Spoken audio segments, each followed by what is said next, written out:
Fouls on number 10, Lloyd Frey.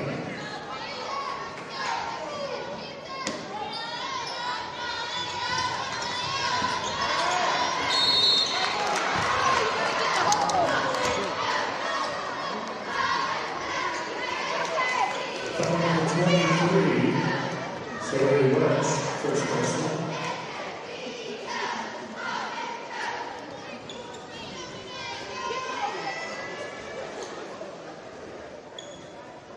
On the line, shooting two for the Masters, number 33, Annabelle Miller.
Fouls on number 11. Lily Crane, her second personal. 13 foul.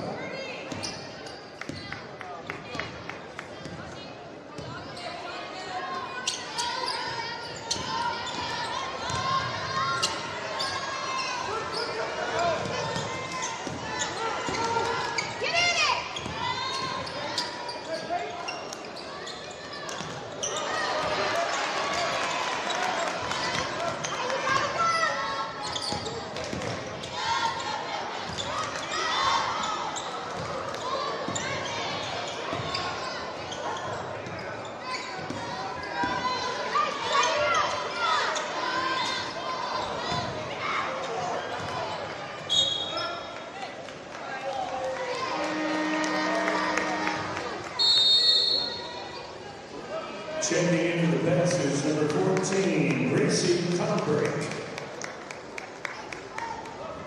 All right, come on, let's talk.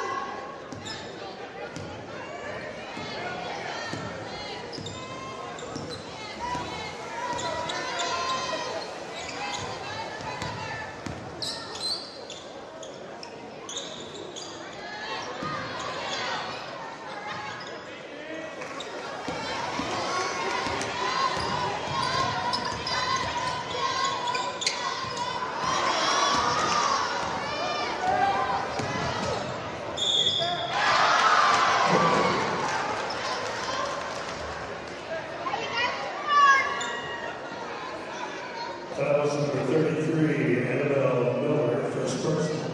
Basket is good. On a hook bump, she shoots a bonus.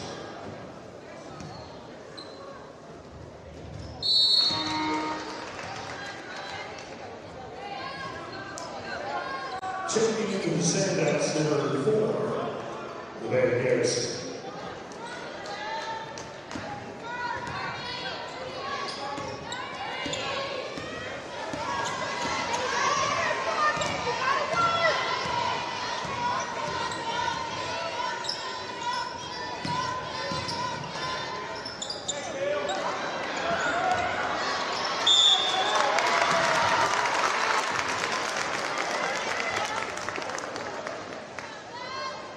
House number 4, Garrison, first person.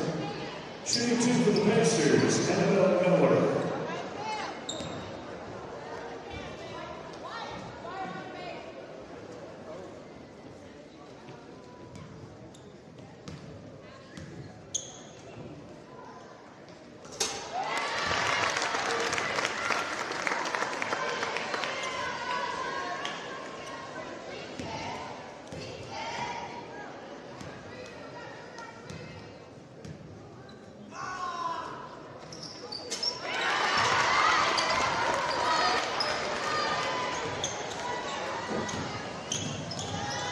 Get your hands up, stay low.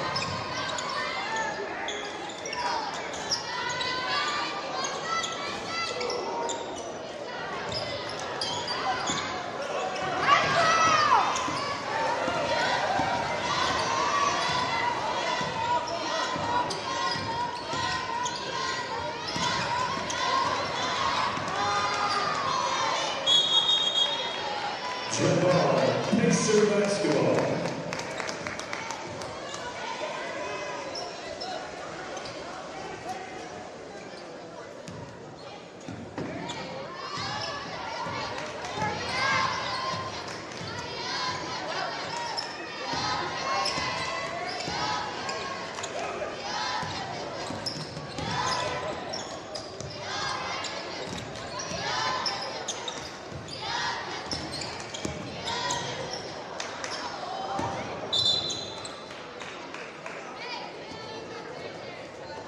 Hey, watch the spacing, ladies. Spacing.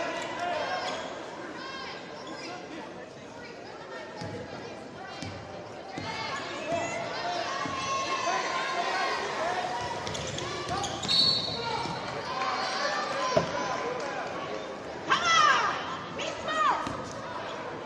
House on 33, Annabelle Miller, her second person. Checking into the Pacers, number 24, Peyton Gilmore.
That was number 14, Gracie Conrad, first person. 13. A few technical issues going on down at courtside, but it's great to be back, and we have some Pacer basketball on the screen, so here we go. It's Pacer basketball against Sand Springs Ladies Sandites. We're about 7 minutes into the game.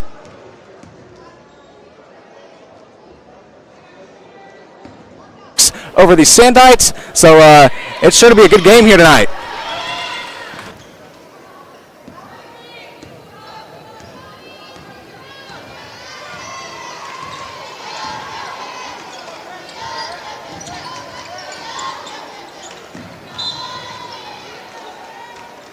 And so far tonight's leading scorer is number 3, tallest player on the Pacer team, and number 33, Annabelle Miller, with 6 points on the night. 2 fouls though. Got to keep her out of foul trouble. Unfortunately, she was in quite a bit of foul trouble last week, so they didn't get to play her as much as they wanted to. So on the floor for these Sand Knights, let me get that roster out here real fast, ladies and gentlemen. Sorry, we are just now back on the air. We dealt with quite a few issues over the last 2 hours now, so we're finally on. And Don, why don't you give us some just talk about the game so far. I mean, you got number 23 for the Pacers, which is, I believe that's Mariana Solomon. Last week, she had 19 points and 3 fouls. So 19 points on the night, one of the highest scored by a Pacer player since last year, I believe, Kyra Chris, or the year before, Kira Mack. Yeah, you do got to watch out for those fouls, Liam, because those fouls, if you get up to 5, then you get get ejected. Yeah, and we really don't need that when we have our star players out here. I mean, we're holding a good lead against the Sandites, tied now 10-10 in the first quarter, about to reach the end of the first quarter, and some recap from tonight so far. JV went pretty well. Boys won theirs, and I don't quite know how the girls' game turned out. I believe they might have won theirs too. So it's been all around good for the Pacers here tonight. Pacers and Planesman. Now, and there's a foul on the play.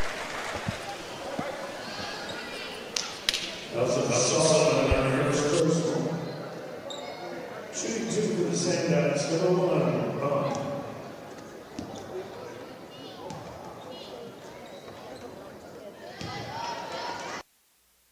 All right, so to take the shots for the Lady Sandites is number 1, Brinley Jackson. And both of those are good. So now the Sandites have taken the lead from the Pacers. It's a 12-10 lead for the Lady Sandites with 45 seconds left in this first quarter. Here we go. That's number 1 for the Pacers.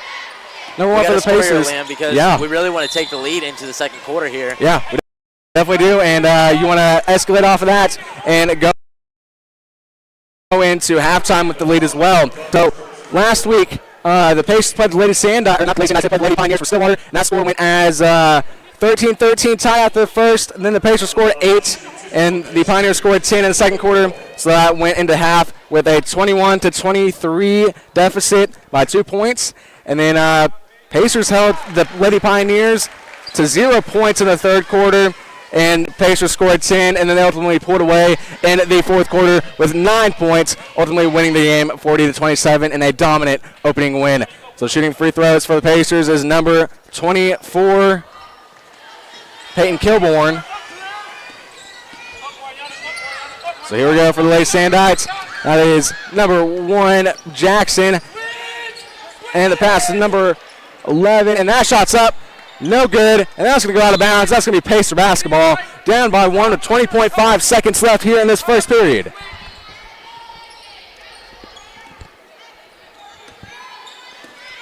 And here we go. Here's Solomon, the star player for the Pacers so far this season. She has 2 points on the night, and that one is up in the air. Hard fall about over the ball there, but I think we ended up with it there, Liam. And, yeah, it's right there. The call was jump ball, Sand Springs. So here we go. Number 1, Jackson for the Sandites. Her shot's up, and it's no good. Rebounded by Sand Springs, and there's going to be a foul. That's going to be the end of the first quarter. And the score, Pacers 11, Lady Sandites 12. Now, I usually have Dom give a recap, but we just got on the air about a minute or two ago. So, Let's just talk about last week. Pacers with the dominant win, 40-27 over the Stillwater Pioneers. That's huge. And then you have recap over the roster in case you guys don't know it. You have Olivia McCoy returning and Sage Hafner, a senior and a junior. So Olivia McCoy had 1 point off a free throw last week. Sage Hafner with 2. And then Annabelle Miller last week, 9 points. And here's where the foul trouble came in. She had 4 fouls. And as Coach Singh said, you don't want to see her in foul trouble because they have to play her less. So that's something they're going to have to work on throughout the course of this game and throughout the course of the season as well. Our big blue band getting loud as we're getting ready to enter the second quarter against the Lady Sandites. Last year this game was already out of control by this point, so Pacers playing good so far here tonight.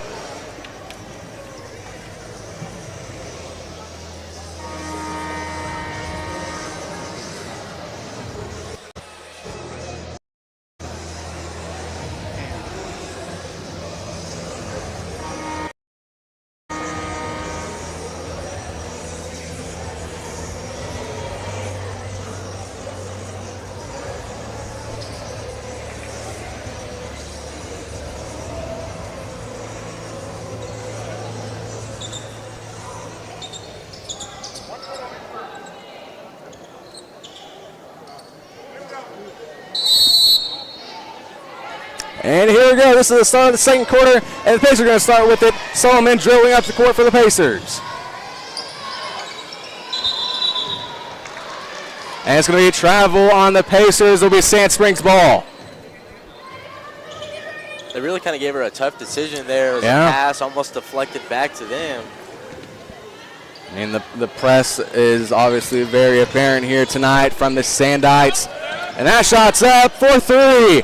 No good. And it's going to be a rebound, and Pacers will get it. It'll be jump ball. My apologies, that'll be jump ball Sand Springs. So Sand Springs back on possession, trying to extend their lead after the 12 points scored in the first quarter. This game should be a battle as long as the Pacers stick with this one.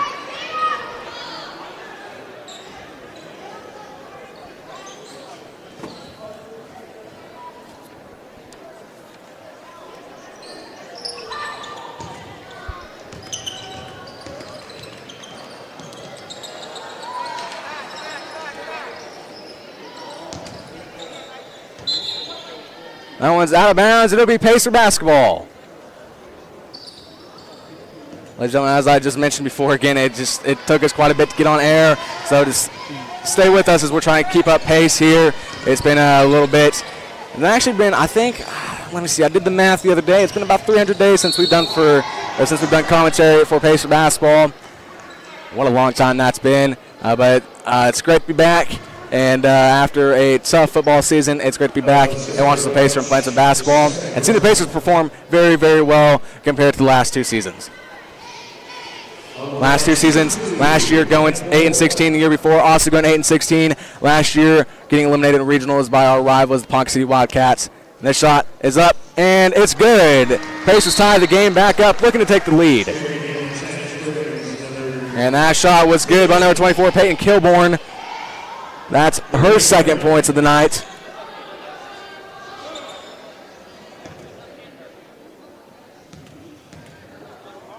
Second shot is up, and it's no good. Rebounded by Jackson for the Lady Sandites. And a little too much momentum there, out of bounds. Pacer basketball looking to take the lead back from the Sandites.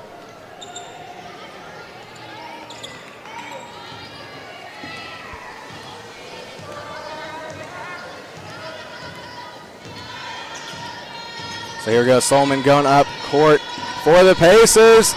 Looking to get shot up, and she does. That one's going to be no good, and she's going to come away with it. I'm actually going to call a foul. We have some great momentum here tonight, Liam. Yeah, we definitely have. I mean, tied up with Sand Springs. Like I'd mentioned, this game was pretty. I mean, Sand Springs was a very great team last year, and they just did not get the Pacers a chance. And that one was intended for number 14, Gracie Combrink. The Pacers are sure bringing the fight this year. So. Yeah, and that shot is good. And that's going to be Combrink with the her first points of the night. And the Pacers are back in front of the Lady Sandites.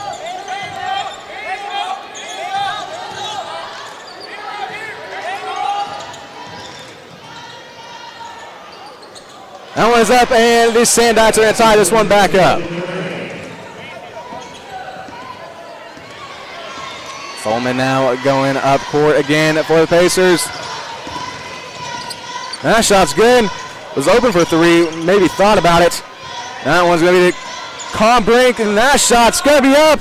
No good. Rebounded by Solomon. That shot's up and good. Solomon has 4 points on the night for the Pacers, performing just as well as she did last week.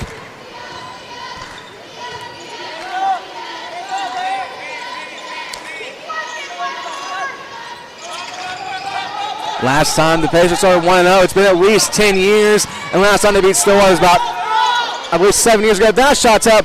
Bang for Sand Springs. What a shot.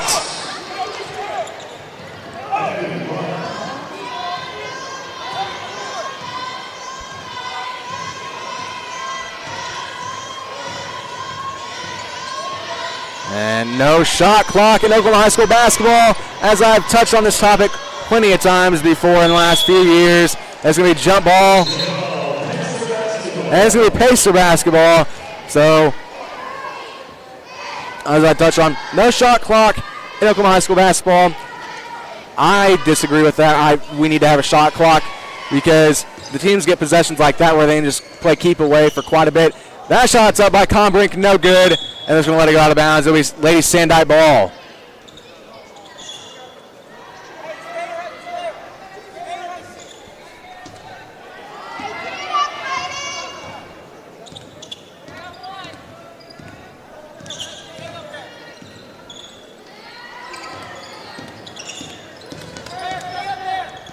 And that one taken away by number 1, Talira Williams.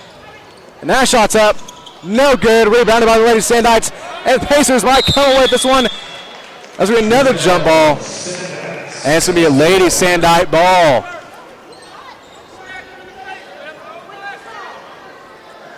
Cried a little unhappy with that call. There's been so many jump balls this game. Can't even keep track. And wide open for three. No good. Rebounded by Solomon.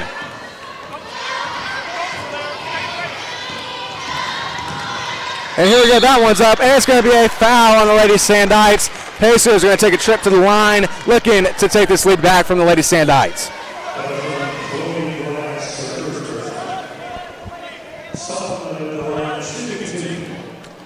Shooting two for the Pacers, number 23, Mariana Solomon, the star player, looking for 6 on the night. That one's up and no good. Looking to tie the game with the Lady Sandites now.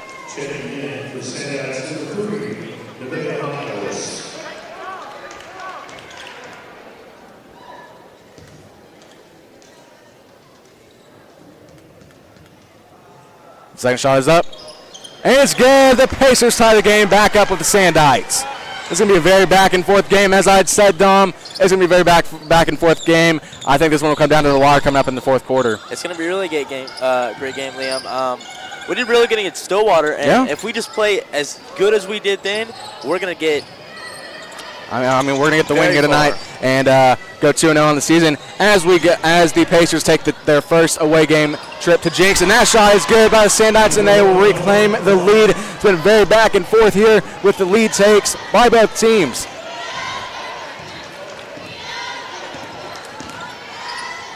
And she's open, takes the shot, and it's good. The Pacers tie the game back up, 19-19 with 3:54 left in the second.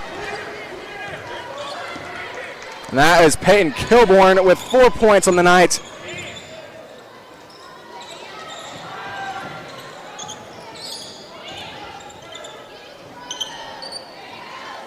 And that shot's up. No good. They're taking the long shots tonight, and let's see who they're going to call out of bounds on. It's going to be out of bounds Pacers, Lady Sandites ball.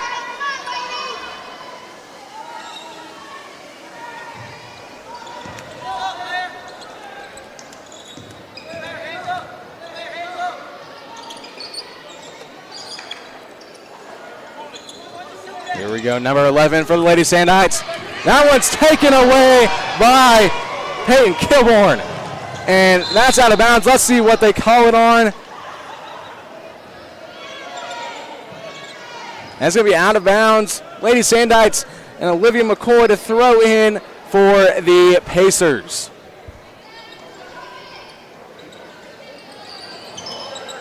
And that one, saving it from going out of bounds. Solomon. McCoy open.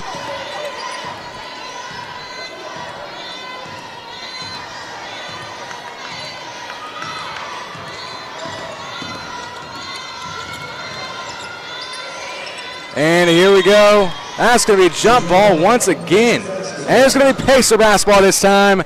Coming up next at halftime, we almost didn't think we were going to have a halftime interview, but coming up next at halftime interview with head principal, Mr. Craig Liddell, so that should be fun. And that shot is up by McCoy, no good. And that's going to be picked up by Kilborn. That one's a pass to Williams, and Solomon has it. Solomon's shot is up, and good. They take the 2-point lead over the Lady Sandites. That's 7 points on the night for Solomon. It's not even halftime yet.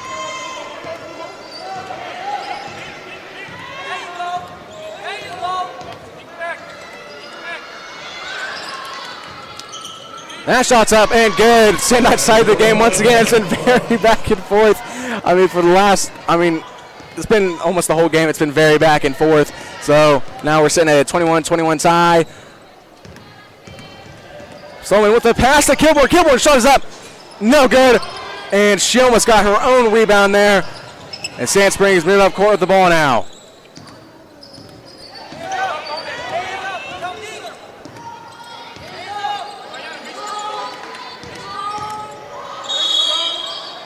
And it's going to be, the call is going to be against the Lady Sandites. It's going to be Pacer basketball looking to take the lead before halftime.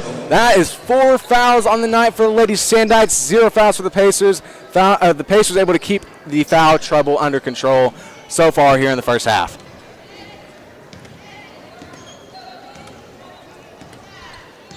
So here we go, Mariana Solomon for the Pacers. Trying to stall some time out here. We're down to about 90 seconds left here in this first half. And it's going to be taken away by Sand Springs.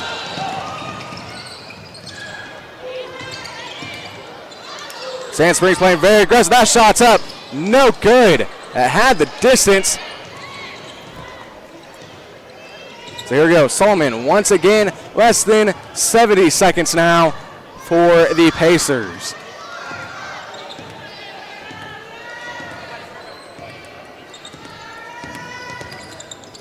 That pass to Williams almost drops, and she has an open lane. McCoy was open. Solomon's open for 3.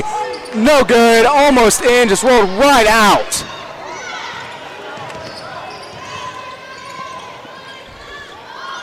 And almost a block there by Williams, one of the shortest players on the team, and she almost got a big block there for the Pacers.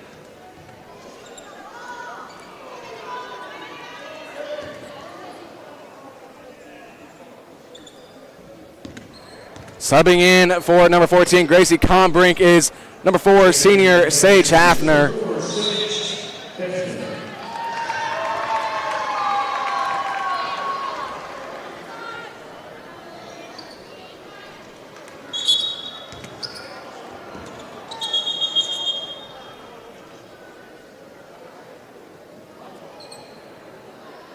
So here we go with 42.1 seconds on the clock. Game is tied, 21-21. One of these teams looking to get a shot off here so they can go into half with the advantage.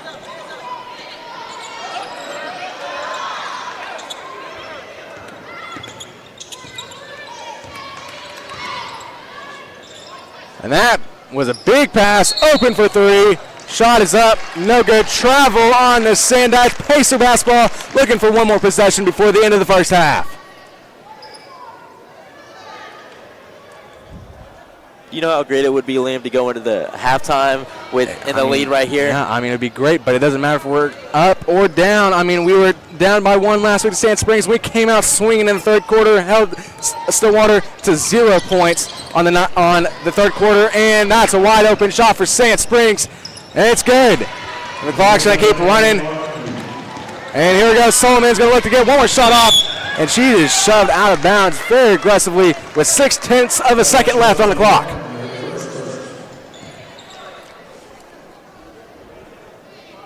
And Solomon will be looking to tie the game up for the Pacers. On the line, shooting 2 for the Pacers, Solomon. So here we go, 0.6 of a second. Can tie the game with both these free throws made. First shot is up and good.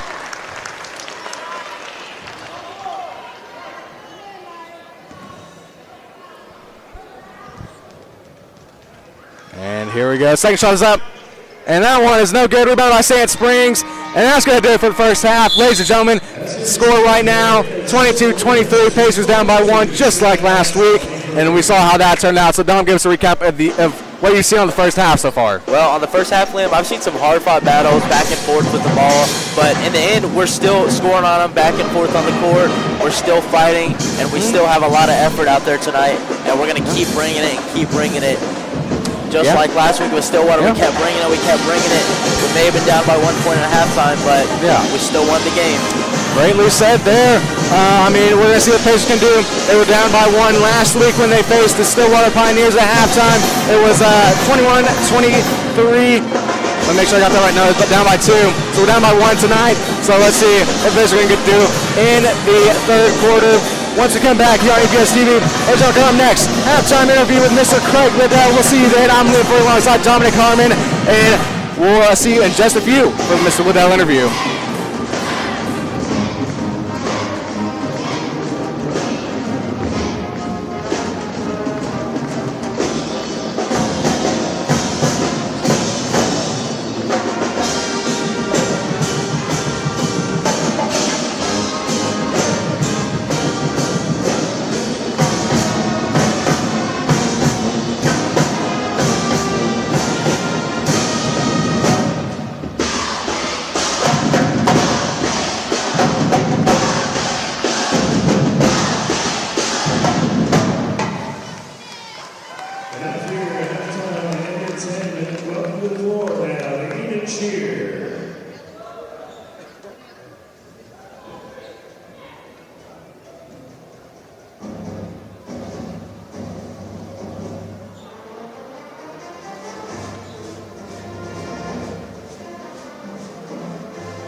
Ladies and gentlemen, Enid High School cheer.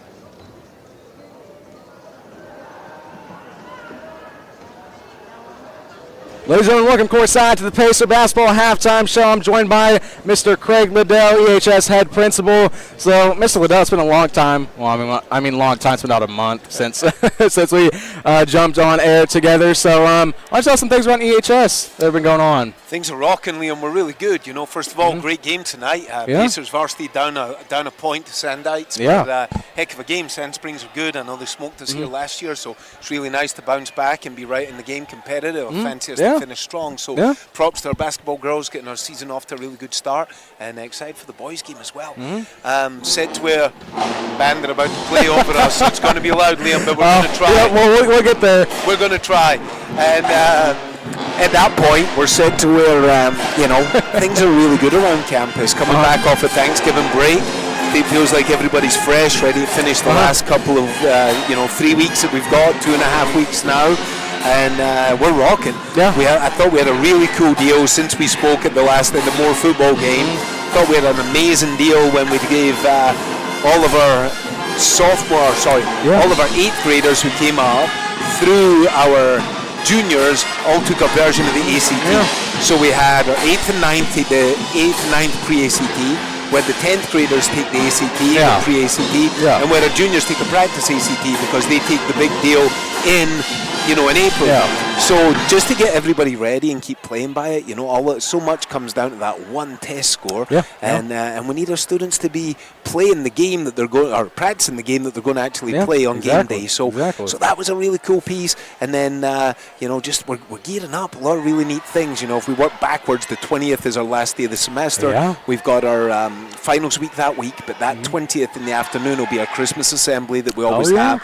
Talent show, bit of everything, showcase some different people. That's always a special day. So I absolutely love that one, Liam. And then dialing back, it's finals over that week, Tuesday through Friday, and then just some other really neat pieces. We've got the GE assembly coming up next Wednesday, a week from tomorrow, and that GE assembly is Great Expectations. Our whole district, a Great Expectations district, and we really just try and celebrate our students that are doing the right things, living the virtues and the life principles from Great Expectations, and we want to catch up kids being good. Here we go. We're good. That gives us a little background. I'm just bouncing background here, so we got it, buddy. We got this. But no, things are really good. Winter sports are great. I love Coach Holland. They host the Mid-America Nationals tournament next week, which is a huge event over at the Stride Center. And we've got teams come over from, I think it's at least 4 or 5, maybe it's further afield, but at least 5 or 6 states will be represented. And it's always a really high level of wrestling. So I'm excited for those guys doing that next week. Coach Holland and his staff put in so much effort to make that tournament a success. It's special. Well, I want to catch you on one more topic. Sorry to interrupt you, but we're short time tonight. But so we got a new soccer district. Tell us what you think and what your thoughts are on the season and what the Pacers are going to have to do to overachieve their last 2 seasons. I don't know about overachieve, Liam. I'm always about, hey, play who's in front of you and let's go do it. There's some star-studded names in that list. District 3 and District 4, that East Side District, always amazing. And but I fancy our boys to be that steady lot. There'll be upsets, and when I say upsets, different teams will beat different teams. So there'll be a lot of parity in that group. But I think our boys will do really, really well and represent. And then our girls will have to punch above their weight quite a bit. But there's 5 or 6 teams that they're right there level pegging with. There's 1 or 2 they'll knock off, and there's 1 or 2 that will be have to be a big reach to get them. But they're going to have a good season. Going in our second full season out at our new facility, out at our special place, and it's just going to be amazing, Leo. Yeah, it's going to be awesome, but thank you so much for the halftime interview, and we'll see you back in about 45 seconds for the rest of the Pacer game. Good, brother, man. Appreciate you. Cheers.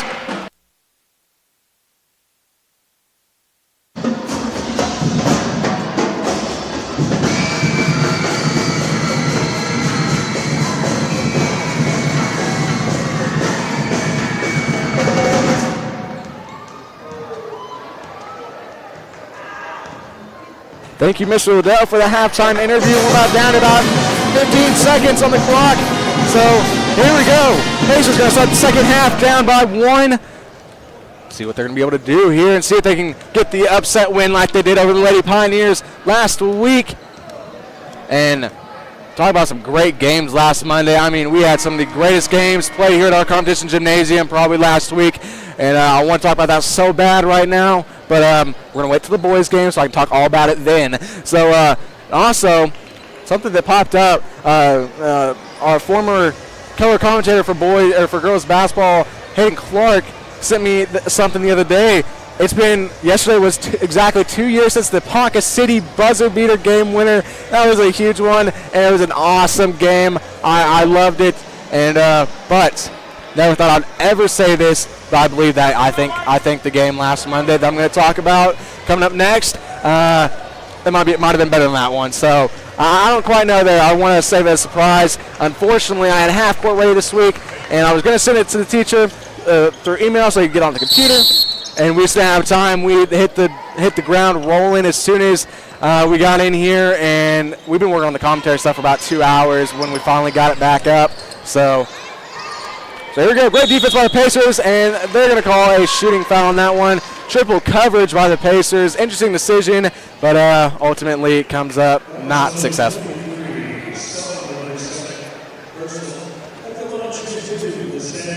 Coming up at halftime of the boys' game, and it's going to be a halftime interview with Dr. Dudley Darrow. So that's going to be a fun one. The first shot by Jackson for the Lady Sandites is good, and they're going to take the 2-point lead over the Pacers. That shot's up, no good. Pacers get the ball back, only down by 2. So here we go, Kilborn now for the Pacers. The pass to Solomon. Her shot's up and good. She ties the game up for the Lady Sandites, 24-24 with 7:34 left. That's 10 points on the night for Solomon. As you can't tell, put the Santa hat on at halftime. Didn't get to put it on before the game started, but Santa hat's on now. So every broadcast through December, which we have 3, including this one, and that shot's good by the Sandites.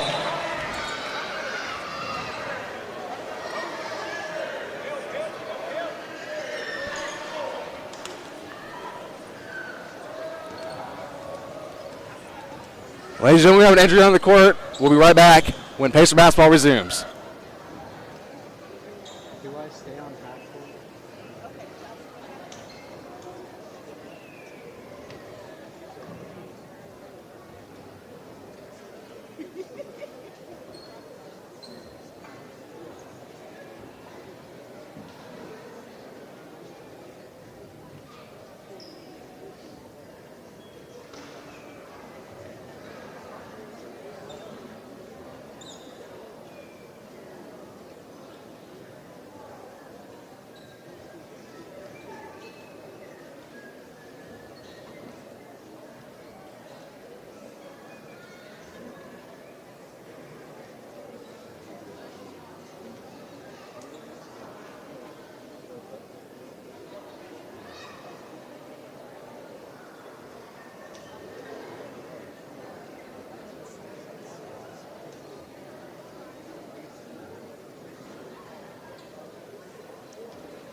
And here we go now. It scores 24-26 with 7:19 left in the third quarter.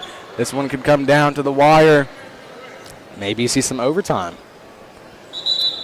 I'm going to have to talk about some overtime coming up at the boys' game. So here goes Solomon for the Pacers now.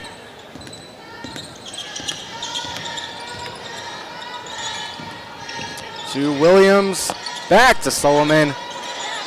To Miller. Miller under pressure. To Solomon. To Kilborn. Kilborn shot is up. No good. Rolls right out. And McCoy with the rebound. Pass to Williams. Pass to Solomon. Great passing by the Pacers. And they're going to call against the Lady Sandites. So it'll be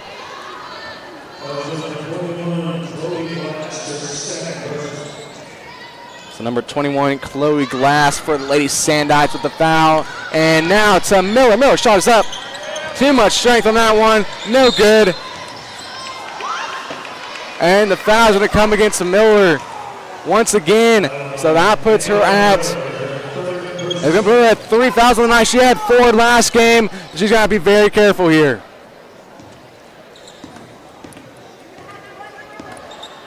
Pacers down by 2 to the Lady Sandites.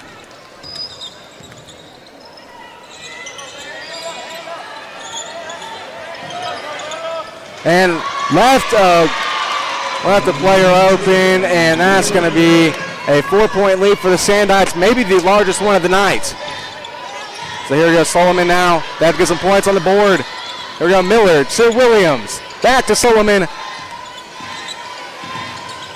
Solomon to Kilborn. Kilborn to Miller. Miller shot is up and good. The and one coming up. 26-28 is the score.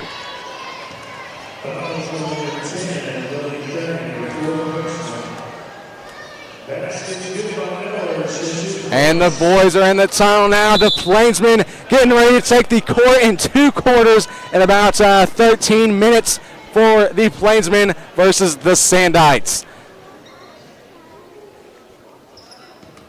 There we go. Miller shooting 1 for the and 1. 3 points, and it's good.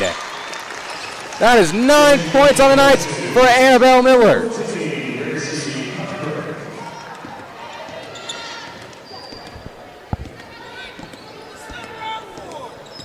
Sandites coming back up the court.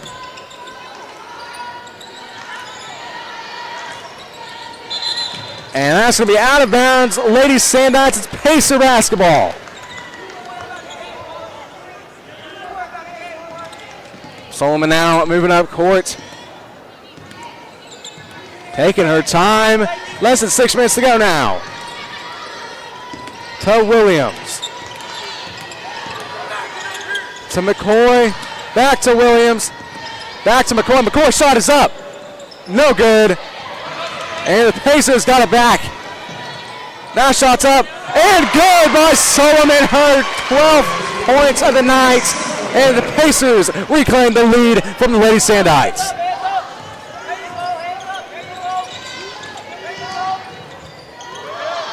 And it's good. Sandites reclaim the lead from the Pacers. I feel like I'm gonna keep saying that throughout the night. I've already said it probably about a dozen times already, so I'm just gonna keep hearing me say that. Williams back to Solomon. Solomon to Williams. Williams to Kilborn. Kilborn to Solomon. That shot was up, no good. Sorry, my brain is kind of blank there. It's still first week back from Thanksgiving break, so still getting back in the groove of things. It's been, see, today's the 3rd, so it's been almost about a month since I've called a game, so it's been a while. Here we go, Solomon to Kilborn. Back to Solomon, and that one's going to be stolen. That shot's up. Bang! For the Sandites, and they take the 4-point lead over the Pacers. Pacers need to respond. Coach Singh looking to go 2-0 as a 6A head coach. And they're going to call the foul on the Sandites. Sandites have been playing aggressive all game long. So let's see.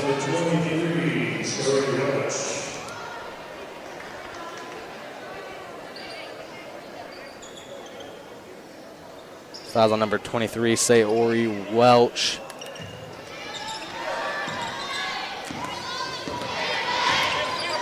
Solomon to Combrink to Kilborn.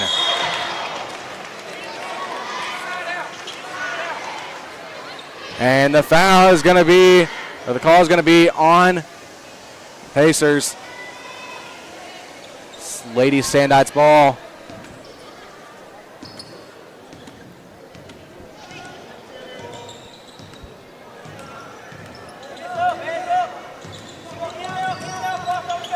Lady Sandites now.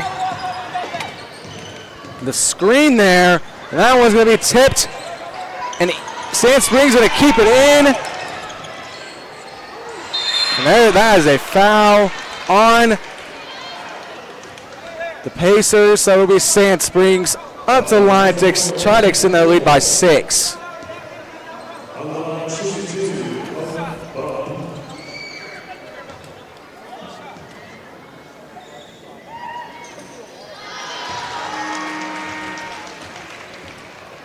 I'm sorry, number 1 has been Hope Bump. We got a roster with no numbers on it, so we can't quite tell you exactly who the players are. We're kind of just guessing and listening by foul call. So the first free throw by Bump was good. Second one is good as well.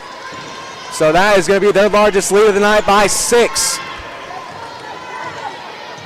Pacers' largest lead came at 5 points in the first quarter.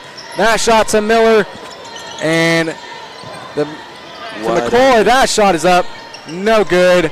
Rebounded by Sand Springs. They can't let Sand Springs run away with this. And that was going to be stolen by Annabelle Miller. That shot's up, and it's going to be a foul on Sand Springs. And if it was in three-point range, and the Pacers are going to get 3 free throw chances to try to increase their score by 3 to 32 and keep it within a 3-point game with the Lady Sandites. So here we go. First shot is up, and it's good. That is a 5-point lead for the Sandites. Cut to 5.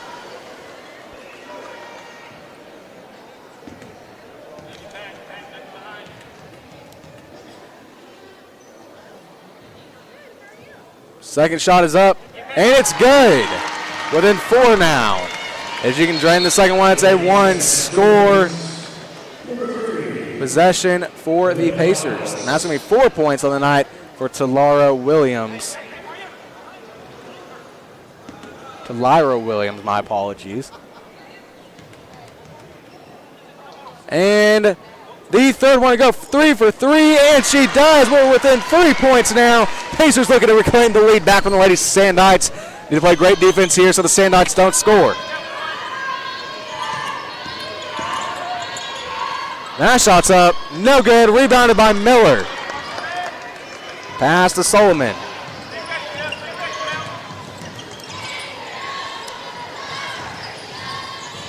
Miller now under a lot of coverage, and it's going to be a timeout. Pacers got to escape them kind of out of that predicament they were in. And here we go, Big Blue Band getting loud. Ladies and gentlemen, it's been a very eventful third quarter. The Sandites started trying to run away with it a little bit, but it's 32-35, 3-point lead for the Sandites now, just 6. And after the free throws by Talyra Williams, lead is now only 3 for the Sandites. There's a 30-second timeout. So here we go. There's 2:56 left to play in the third quarter. Then we go to the final 8 minutes of the Pacers' second game at home, and also their last one before they go away to Jinx next week. They go to Jinx next Tuesday on December the 10th, and then they're back at home for a Pacer-only game against the Tulsa Memorial Chargers. And then they have Northwest Classen in a conference game the Tuesday after. Then they go to Bartlesville the Friday before break. Then they come back in January to start off 2025 at Stillwater. Then they come home on the 7th against Edmond North. And then it's the Enid New Year's Classic, which is always sure to be fun, January 9th, 10th, and 11th.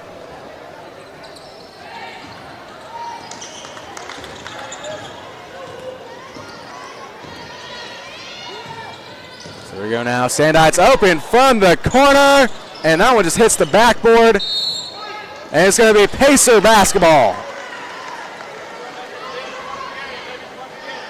A 3 ties the game, 2 puts it within 1.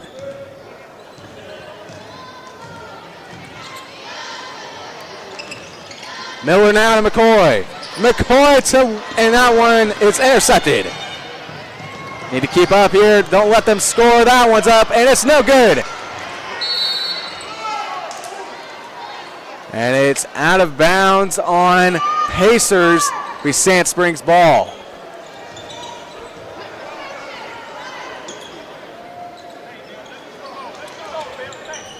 That shot is up. No good. And it's going to be Pacer basketball.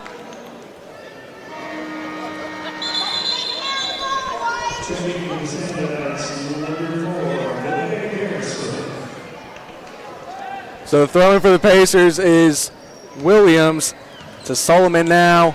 2:15 and counting left. And now they got to be careful with the passes. That one to McCoy, or to Miller. Williams' shot is up. Good, and the game is within 1 point now. That's 7 points on the night for Talira Williams. 5 more than what she got last Monday against the Pioneers.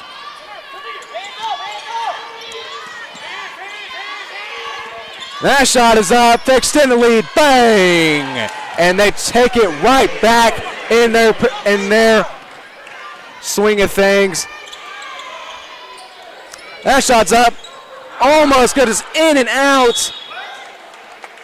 Ladies and gentlemen, we're having some technical difficulties. We want to stay tuned. Screen, just bear with us just a little bit as we deal with some of our issues here.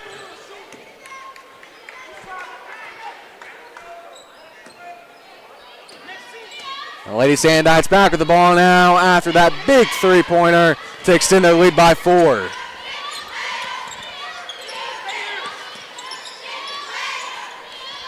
And that one almost intercepted by Miller, and it won't be. It'll be out of bounds. Pacers, Sand Springs basketball.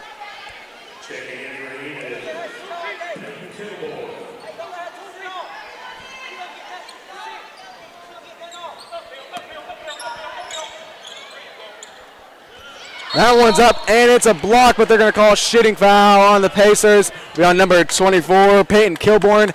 So the Lady Sandites will return to the line. 4 fouls now for both teams in the third quarter. Pacers stay out of foul trouble quite a bit in the second quarter. Now they're back in it as much as they were. That shot's up and good. Ben trying to be loud and distract the Lady Sandites. That shot's up and no good. The band does it. They work their magic, and the Sand Springs gets their own rebound. That shot's wide open. Bang! That's an 8-point lead now for the Lady Sandites. Can't leave players open like that. Sand Springs starting to run away with this one.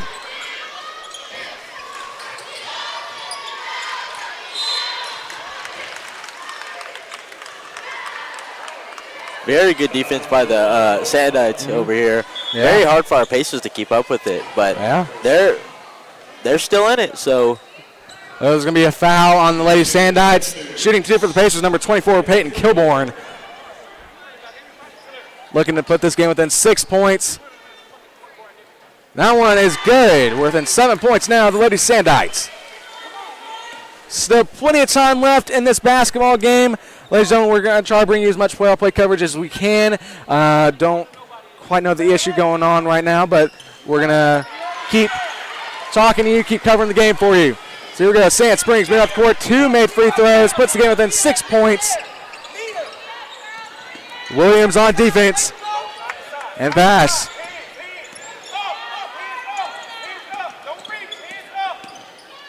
And that one's going to be taken away by Solomon. Solomon with open court, looking to score, and she will. It's a 4-point game here in Enid.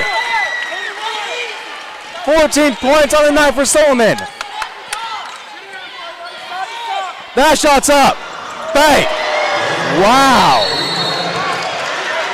They're just testing how far the range can get at this point, and it's coming up successful. She had a few misses in the first half that were pretty close, and I guess she just kept going with it. It's a 7-point game now.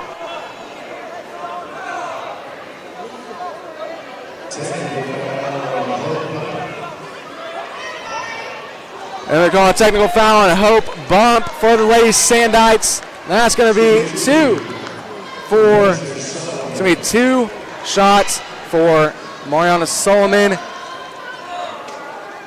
Looking to have 16 points on the night. First one's up, no good.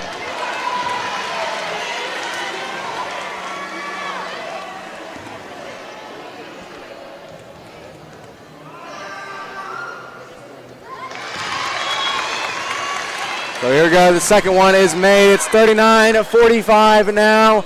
Solomon with 15 points on the night. The throw in for the Pacers, number 1, Talira Williams. So 15 seconds on the clock. Looking to put this game a little bit more in reach, and that one is going to be overthrown. It's going to be Sand Springs basketball before the end of the third quarter.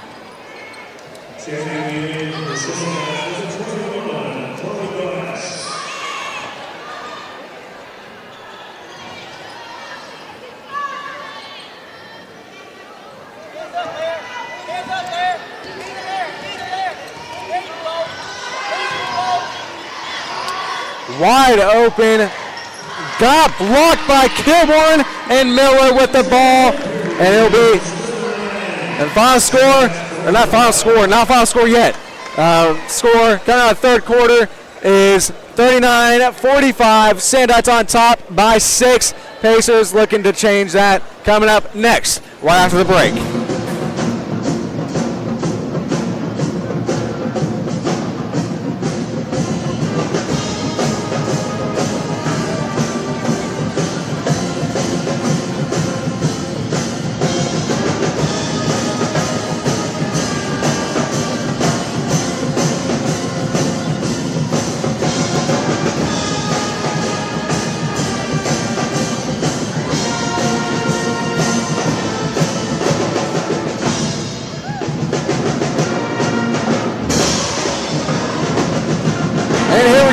Live on EBS TV. We're down to 10 seconds left before the final 8 minutes in this game. It's a close game here in Enid as it's 6 points, 45-39 is the score right now. So here we go. The final 8 minutes of this game. Pacers down by 6. Looking to try to go 2-0 and 2-0 overall and 1-0 in conference play. Coach Shing looking for his second win as Enid Pacers head coach.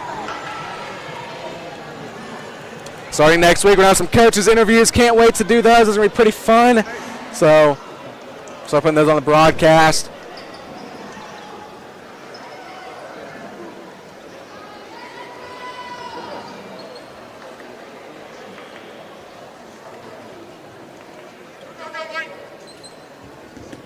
So here we go, Pacer basketball to start the fourth quarter, final 8 minutes.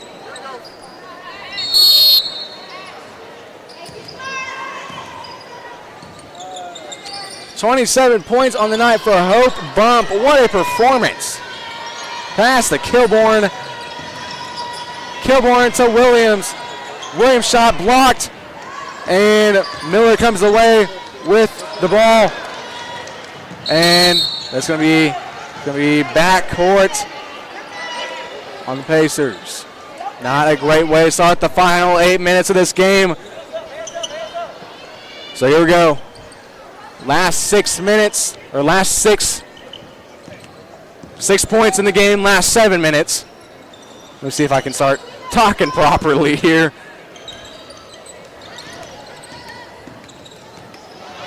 And what a steal by Williams. Williams moving up court now. And her shot's up, no good. And it's going to be a foul on the Lady Sandites. Williams to the line. Looking to put this lead within 4 for the Lady Sandites.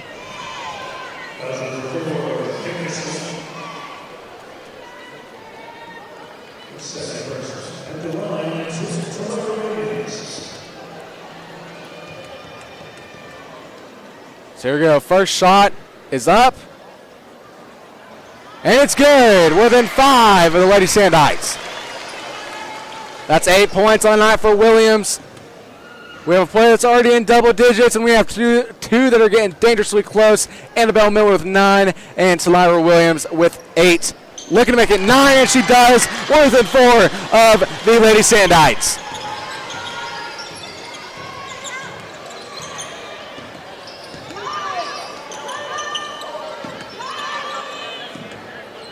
That shot's up, but no. And that one, it's going to be out of bounds. Sandites, Pacer basketball.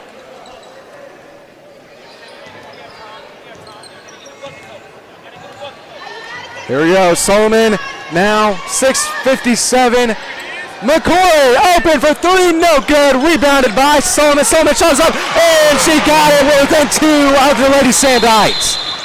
Time out, Sand Springs. 17 points on the night for Solomon. That is, let's see, she had 19 points last week with 17 this week. That's going to be 36 points in 2 games. Huge for the Pacers. Huge score maker. Huge player for the Pacers. As a 30-second timeout by Sand Springs. Pacers only down by 2. Defense needs to keep up so they can defeat and upset these Sand Springs Sandites. A big win here against Sand Springs gives you a boatload of momentum going in next week when you go to Jinx's house. Jinx Trojans and a very top team in the States. So we'll see how that game goes. And the Tulsa Memorial, and they come back home, and the Northwest Classic following that. So here we go. 6:48 on the clock. Sandites with 3 timeouts. Pacers with 4. Pacers on down by 2. 43-45.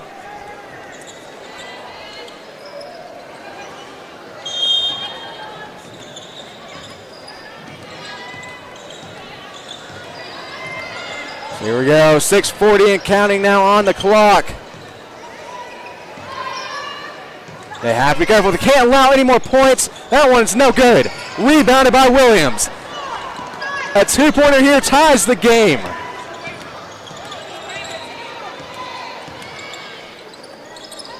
Pass to Kilborn. Kilborn back to Williams. Williams to Solomon. Almost looked like she was considering the 3-pointer from that range. And Solomon now putting her in a position where she can maybe score. Williams back to Kilborn. The advantage of not having a shot clock, can have this much time to figure out a game plan, but they also got to be careful as clock is dwindling with 5:55 left. Back to Williams to McCoy. McCoy to Kilborn. Williams back to Solomon. Solomon's shot is up and no good. Rebounded by Sand Springs. Was looking to tie the game there.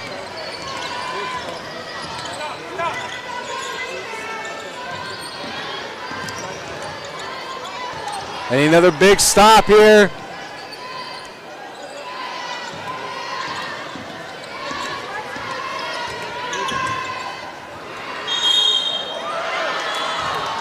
And it's going to be a foul on Annabelle Miller, her 4th of the night. They're going to have to probably pull her out after this. They're going to have to pull her out after this because one more foul and she's gone from the game. And you can't risk that, especially if we go into overtime tonight. You need Annabelle Miller on your team. Remember, she did have 4 fouls last week. Yeah. Against Stillwater. And that one is good. They take the 3-point lead over the Pacers.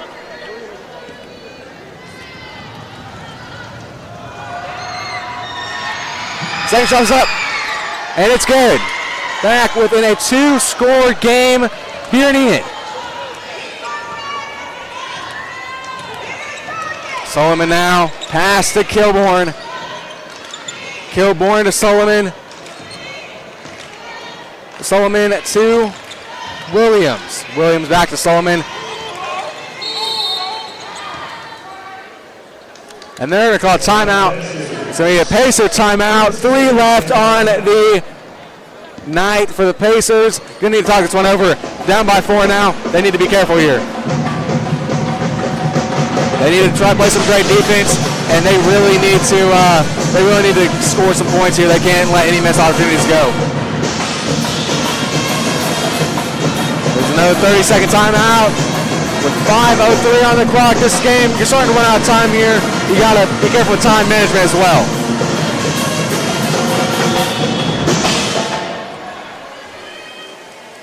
So coming up next after this game, Coach Gilmore makes his return, or makes his debut on EPS TV as a head coach. So looking for his 2nd win as well. Last year, the Plains were able to win that game only by 5 points, and then you lost a lot of key players over the offseason, but you have new starting 5 now, and we'll touch on that coming up here shortly after the Pacer basketball game. So the throw in for the Pacers is number 21, Olivia McCoy. And the pass is to Solomon.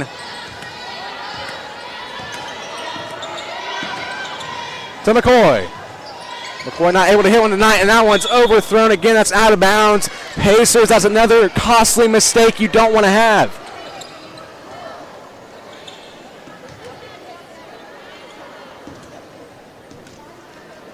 And the Sandites are going to drain some time here. They don't want Pacers to have much time left to work in this game.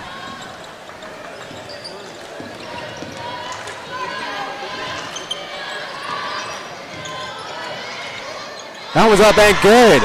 It's now a 6-point lead for the Sandites. Pacers need to get something done here. Here we go. 4:30 on the clock. Pass to Kilborn. Kilborn to Solomon. Solomon and McCoy. McCoy with an open chance. And that one was no good, but there's a foul. Looking to score 2 and put the game within 4 points for the Pacers, Olivia McCoy.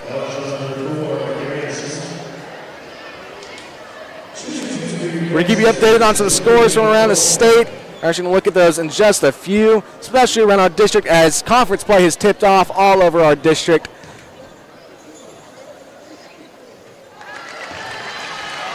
And first shot was good.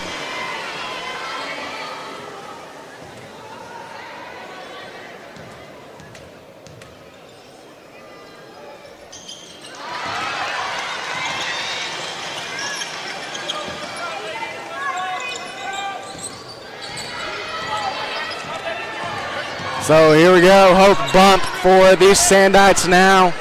Moving up court, had very little time, under great defense by. There's going to be a foul on the Pacers. So let's take a chance to talk about some of these scores from around the state so far.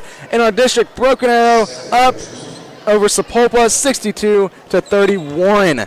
That's a big lead, and Broken Arrow's going to come away with that one, starting conference play 1-0. And we don't have too many more score updates. Jinx and Northwest Classen hasn't updated their score yet. And then Barnesville and Edmond North. Edmond, let me finish calling this real fast before I get you any more score updates. And Bump was thinking about it. Was looking for the deep three. We know she can make them. And she's open. That one's no good. Rebounded by, almost had it. And Solomon's going to come away with it, and it's going to be jump ball. Let's see what they call. It's going to be jump ball.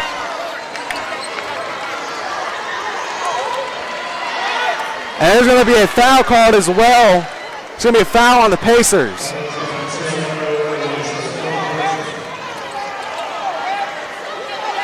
So it's Solomon's.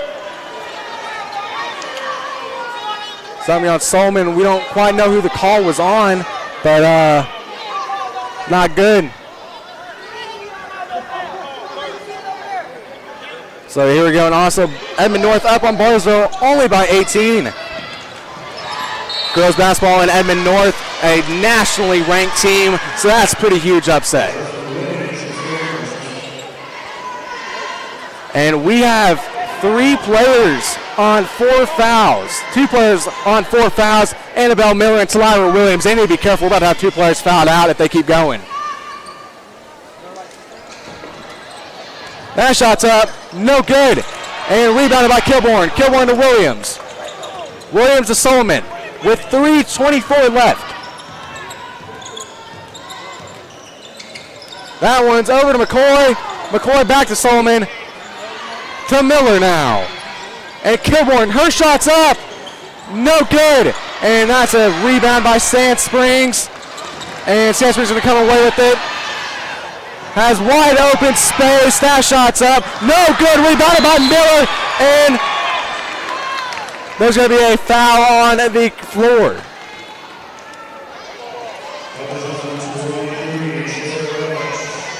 They're calling the foul on Sarah Welch for the Lady Sandites. It's going to be Pacer basketball with 3 minutes left, down by 4.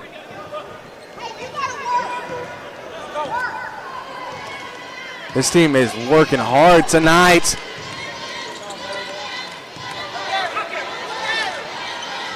So here we go, Solomon now to Williams. Williams, no foul called there, and it's going to be Sand Springs moving up the court.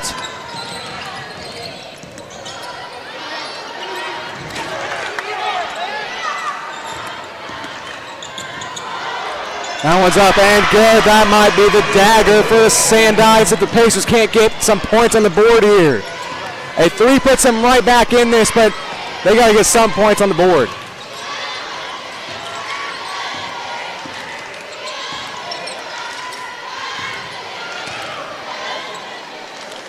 Pass to Solomon. They need to start taking some risky shots now. We're down to 2:05 left. Shots up. No good. Rebounded by Sand Springs. That's not a shot you want to miss. And Sand Springs is going to run the timeout here.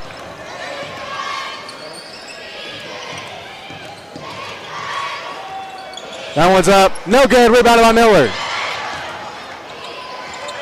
And Miller to Kilborn. Kilborn to Solomon. It's a 6-point game here in Enid, with still plenty of time left. That one to Kilborn. They need to start taking the risky shots. That one, last touch by Sandite. It's going to be Pacer basketball. 93 seconds on the clock. It's going to be a Pacer timeout. They need to talk something over here. We have 93 seconds in this game, and Pacers down by 6. Granted, that's 2 threes or 3 twos, but I mean, that's still a pretty big lead with how much time is left and how much Sand Springs has been able to take away the ball. And that's going to be a full minute timeout. Ladies and gentlemen, we got a game here in Enid. Let's see what the Pacers can do. Down by 6, 45-51, live here in Enid. Live right alongside Dominic Harmon for Pacer basketball. We'll be right back in 40 seconds.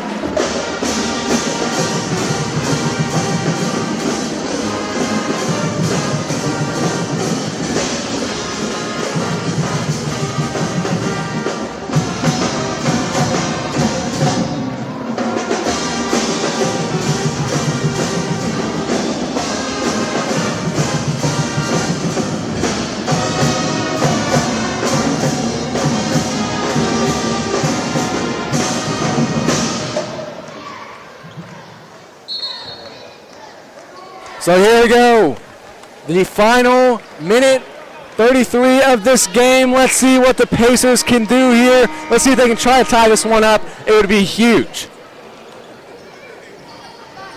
McCoy to throw in for the Pacers.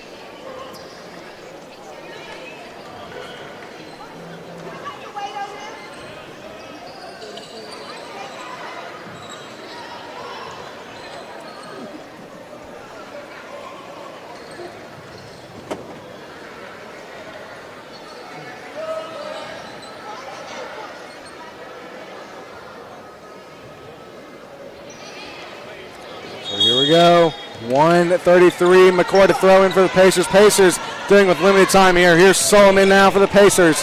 3 points away from 20 on the night. Looking for an open Pacer player. That one's up. And it's good. Pacers back in this one. It's 47-51. 19 points on the night for Solomon.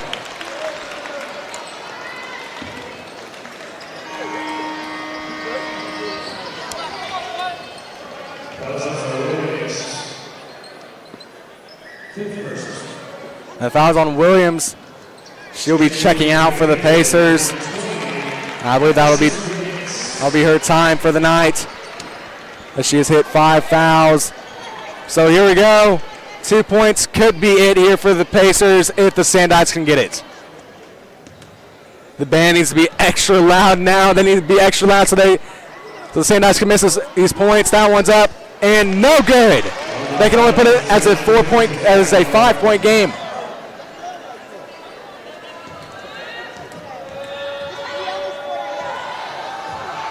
Getting loud. That one, no good. Within 4 now. Minute 15. Pacers come away with it. Here we go. We got a close game here. They can't take too much time off the clock. Number 20, Addison Yates in for the Pacers. Miller shows up. And it's good. Within 2 points with 57 seconds on the clock. Time out, Pacers. Dom, all of a sudden the momentum is... let me slow down and recover back, Liam. The momentum is switched over back to the Pacers. Within 2 now, 49-51 with 57.9 seconds left. What are the Pacers going to have to do to try to tie this game up, maybe even win it? We got to bring the energy, Liam. We gotta keep going as much as we've been going right now. We got to score 2 more points, tie up the game, maybe go into overtime. And who knows? I mean, we already have a very late start tonight. Boys game was supposed to tip off at 7:30. It's currently 7:50. So the JV game went very late tonight. Both of them did. So I don't think OT is what anyone wants to see tonight so far. We got to score tomorrow night. So not tomorrow night, but tomorrow morning.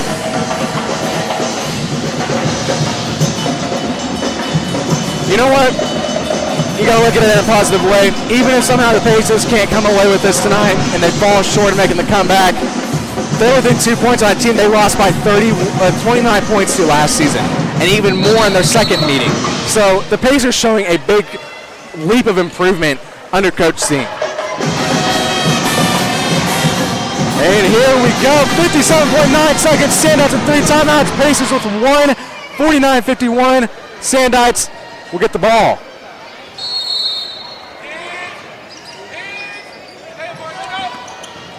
Defense needs to be big here, but they don't want to foul. Yates on defense now on Hope bump.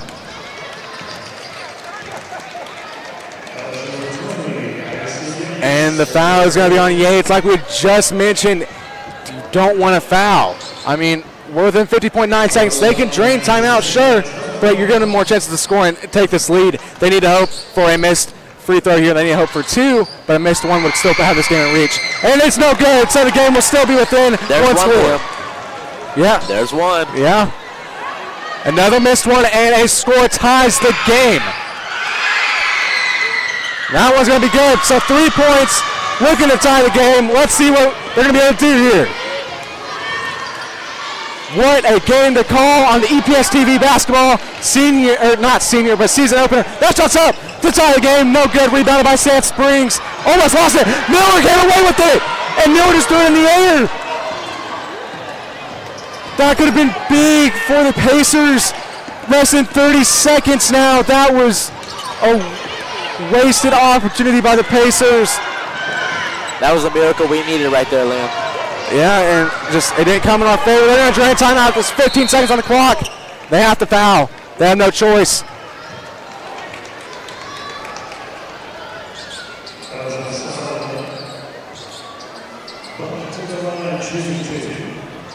So a point here ends the game. Let's see. Got to hope for 2 missed ones. No good. You need to hope for one more miss, and the Pacers need to go down the court and get a 3. They've had trouble shooting from 3 all night long, so they need to get a lucky one off. Need to get loud. And it's good. That's a 4-point lead for the Sandites. Here we go, they have that quick work. Solomon shot is up. No good, no foul call, and ladies and gentlemen, that's going to do it. What a game here tonight, even with the loss. What a game, Dom. I mean, it was a great game tonight. It's been a very hard-fought game, Liam. I mean, a lot of effort out here tonight, and you got to give it to them. I mean, they pressured them a lot tonight, and they just kept going more and more. And, you know, they actually came with the press tonight. Stillwater didn't so much. So they handled Sand Springs very well tonight. Yeah. And compared to last year, the 29-point loss at home last year, this is a win. So, ladies and gentlemen, that's going to do it. That extra point is going to do it for the Lady Sandites. This one will just add on to it. That one, no good. Looking to maybe get some last-second points. Here we go, 3 seconds. Looking to get some last-second points on the clock. That shot's up. No good. And ladies and gentlemen, now did it. Final score from Enid, 49-54. Pacers fall short of a big comeback. Well, they had a little bit of an opportunity there at the end. Annabelle Miller did. She got the ball away and was just trying to get it out of her hands. And she threw it up, and Sand Springs rebounded, no foul. So Sand Springs scored after that, and but Sand Springs, they might need to be worried about Pacers when they see them again here in a few months. But let's see, the next time they play will be January the 21st. Sand Springs is going to be scared because I know they came in sleeping on the Pacers this year, and no, Pacers are not one to sleep on this year. They go to Jinx next week. This still has to be a big momentum boost for them. I mean, only losing by, I believe it was 5 points, one of the top teams in the state. That's a great look so far. So Dom, give us your recap real fast as we get ready to call the boys game. Well, we did miss a little bit of the first quarter, but we throughout the last 3 quarters that I had watched, and I've took some very good notes. No matter what they pressured on us, and no matter what we fought back at it, we kept scoring, and we just came and brought the effort in the fight tonight, Liam. And we just came up a little bit short. Yeah.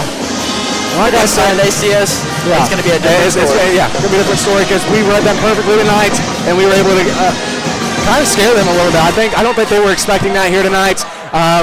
What a game it was for the Pacers. Pacers performed very well, and I wouldn't be surprised to see an upset win over Jinx next week. So, ladies and gentlemen, next time you see us again, me alongside Dominic Carmen, we'll see you December the 13th as the Pacers will be playing here. Only the Pacers, not the Planesman. Pacers will be playing at home December the 13th against the Tulsa Memorial Chargers. We'll see you then. Have a great week. Enid Public Schools, and I'm alongside Dominic Carmen, and we'll see you on December the 13th.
Ladies and gentlemen, welcome courtside for the Enid Planesman and the Sand Springs Sandites. What a game we're going to have here tonight.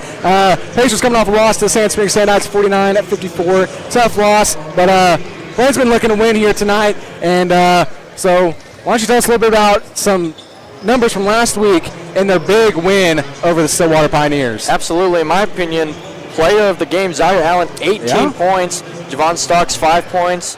Washington, 5 points. Wendell Brown, 2 points. Julian Jenkins, 6 points. Isaiah Thompson, 14 points. And then Cashin Mathis, I believe he's a freshman, he had 6 points. Yeah, well, we'll continue this conversation once the national anthem ends. We'll be right back.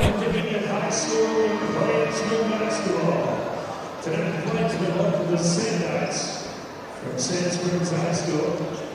Before we make the starting lineups, we broadcast everyone that now close your eyes. Remove your ball caps as we honor our country in the singing of our national anthem, sung this evening by sophomore Gracie Atkinson and junior Emma Sullivan.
Welcome back courtside to Enid for tonight's matchup between your Planesman and Sand Springs Sandites. So, what a game we're going to have here tonight. Last year, Planesman only winning by 5 points. So, here we go, starting 5 for Sand Springs Sandites. Number 11, Cooper Kelly. Number 12, Kason Evans. Number 21, Deke Thompson. Number 23, Khalil Allen. And number 25, Blake Johnson. And here we go, your Planesmen getting ready to come out. And Zaire going to start after last week's monster performance, 18 points and 2 fouls. And Javon Stocks going to be a returning starter from last week. Tegan Wing will start this week too. And Wendell Brown Jr. with the start again. And Jenkins going to start again this week. And Gilmore looking for his second ever win in Enid. Huge shout to Mr. Kirpus, by the way, for helping us with our technical issues earlier. He's standing over here right next to us.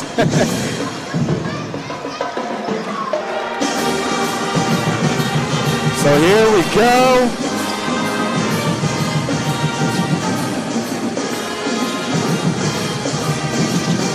Say the player to watch out tonight for Sand Springs, CJ Young. Yeah. He's a pretty good athlete. Yeah. And we're about to tip off now. In the middle is Tegan Wynn. And for Sand Springs, really see who that is. Yeah. Well, Kason Evans is 6'7", 205. So he's going to be another one to watch, too, starting for the Sand Springs Sandites as well. So it's going to be taking win against number 23. Khalil Allen. Khalil Allen, yeah. And Sand Springs going to win tip-off, and the game begins. And that shot's up. No good. Rebounded by Zaire Allen. Oh my goodness, that one bounced off the bandstands and went flying. A little too hard of a pass right there. I think he barely missed one of the band players by just a little bit. That was so close. Landed in the It just up stand, bounced actually. up and just went straight up in the upper stands. You don't see that very often. So the Sand Springs basketball now. This time's basketball, but how funny would have been if one of the balls landed inside of a tuba. That would have been hilarious. But here we go. Sand Springs now. That shot's up. No good. Rebounded by Javon Stocks. And Javon Stocks now for the Planesman. Pass to Brown Jr. Pass to Julian Jenkins. He was looking for a shot right there. Here we go, taking win now, back to Zaire Allen. Zaire Allen, shots up, no good. Brown Jr. looking for the rebound and won't get it. Rebound on number 11 for Sand Springs, Cooper Kelly. Some good defense by the Planesman so far. And that's going to be a foul on the Planesman. So the Sandites are going to get 2 free throws, I believe. 2 free throws and looking to score the first points of the game Looks like number 12, Kason Evans, the 6'5", 205 senior. Sand Springs has some athletes on their team. Looking at some of these height and weights here, oh, they have it. Oh, absolutely. Look at Kason Evans, 205, and he's 6'7". Yeah. Blake Johnson, he's 6'5", 180. And then they have a pretty good sophomore, Grady Harris, number 32. Yeah. He's 185, but he's also 6'3". So both of them no good, and we're still at 0-0. A minute surpassed here so far, and that one's going to be right back in the bandstands once again. So that one's going to be out of bounds. Sand Springs ball now, 0-0 still the score. Minute and 12 surpassed now in this first quarter. Off to a little shaky start, but the defense is still holding firm. So looking for the three, and that one's up, no good. Rebounded by Sand Springs once again. That one's up, and that one's good. Sand Springs draws first blood after about a minute and 30 seconds. And that was number 23, Khalil Allen, scoring the first points of the night.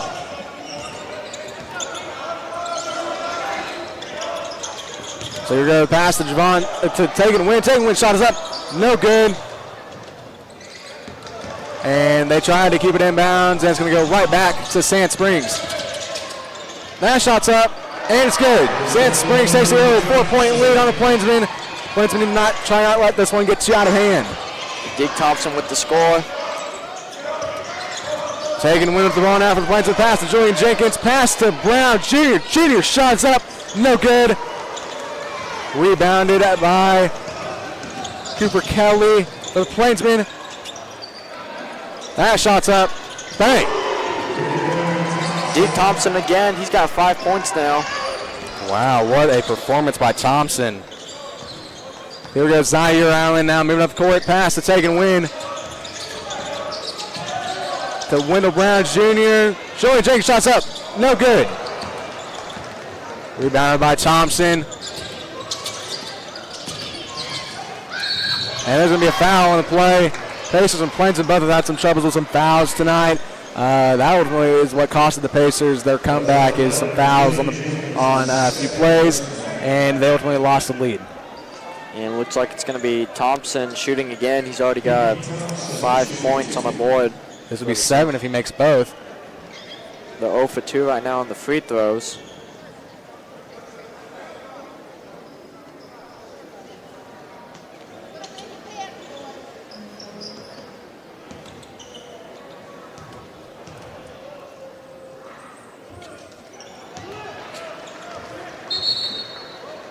Taking over Sand Springs, number 61, number 25. And the first one was good. That gives him 6 points on the night. Taking over for Planesman, 21, Sand Thompson, number 12, Thompson. Looks like Enid's doing some substitutions in.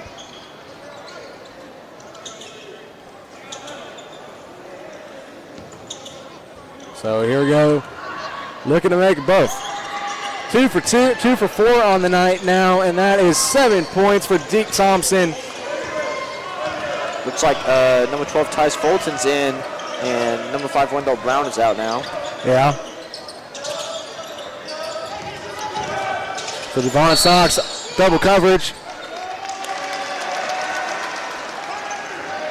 And the call is going to be against Take and Win. Enid with 3 fouls now on the night, or for the first period. It's not a great start. Well, we're still really early into this game. Yeah.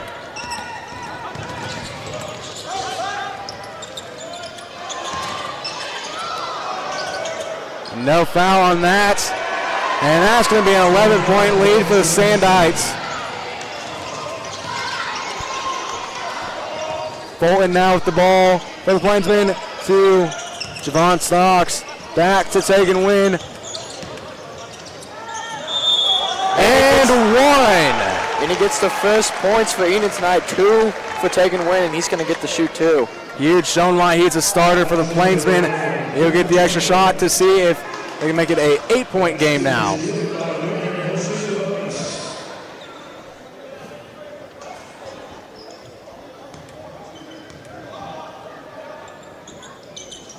And the second and one shot is no good.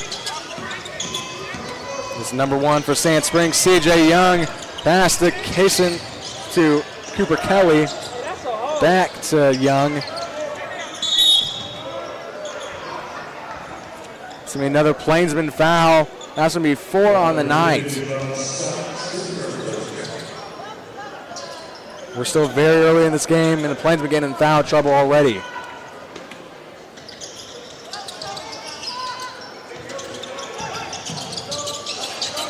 That shot's up. No good. Rebounded by Take and Win. Win to Javon Stocks.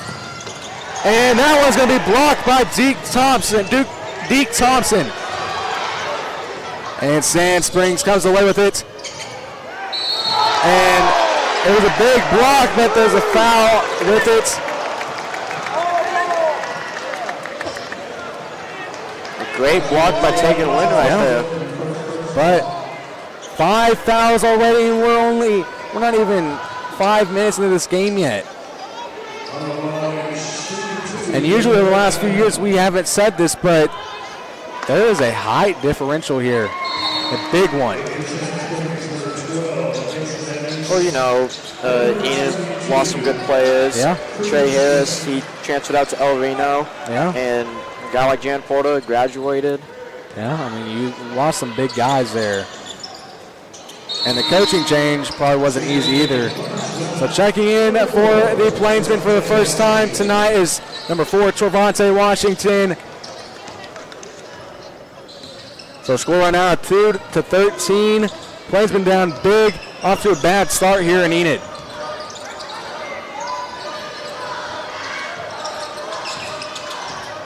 Stocks now with the ball, pass to Washington. Washington now to Allen. Allen, shots up. And it's good. His first of the night. Great shot right there. And that was also good defense by Sand Springs, but great separation as well.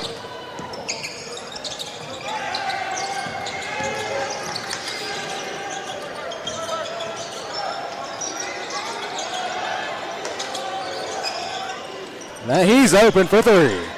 No good. Rebounded by number 22, Chris Smith. Young with the ball, back to Smith.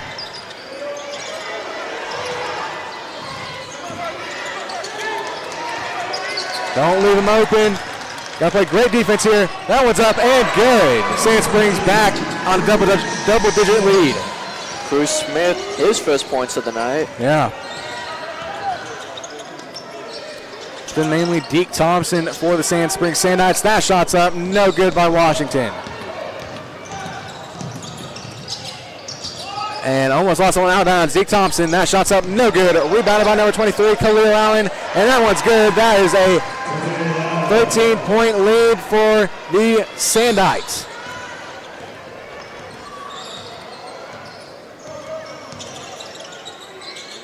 Allen to Fulton. Back to Allen. Allen to Washington. Washington to Julian Jenkins. To Zaire Allen. Zaire Allen shots up. Boom! For three. His first of the night. 5 points on the night for Zaire. He had 18 last week and did not start, so ultimately, you got to think the 18 points was a big decision for him to end up, for Gilmore to end up starting Zaire Allen. Yeah, we have a decent amount of football players coming to basketball. The two main ones that we know are Zaire Allen and Cashin Mathis. So 5 fouls on the night for the Plainsmen. Gilmore talking over some things with the refs. Looks like he didn't agree with the call. Gilmore, a very vocal coach. And Jenkins with great defense, as you were about to say. So that's going to be Plainsman basketball.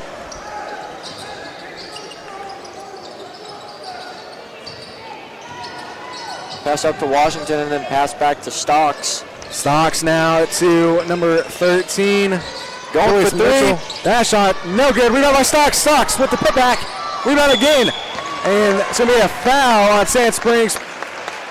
It'll be Javon Stocks to shoot for two. Looking to break the double-digit lead for the Sandites. Looks like Enid's about to sub in again. Mathis on the side getting ready. And we didn't realize that number 13, Julius Mitchell, came in. Yeah. Cash Mathis, a big player. Played earlier today. Yeah. And also Cash Mathis, a football player as well. And only a freshman. You're going to correct me on this one. He's a tight end. Safety.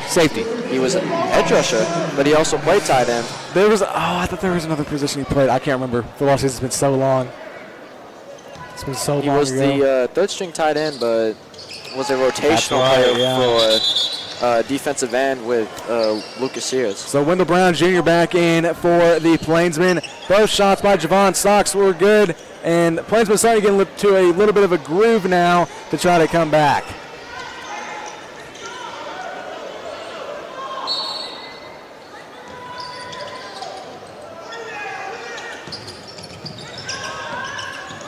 Minute and 20 left before first quarter ends.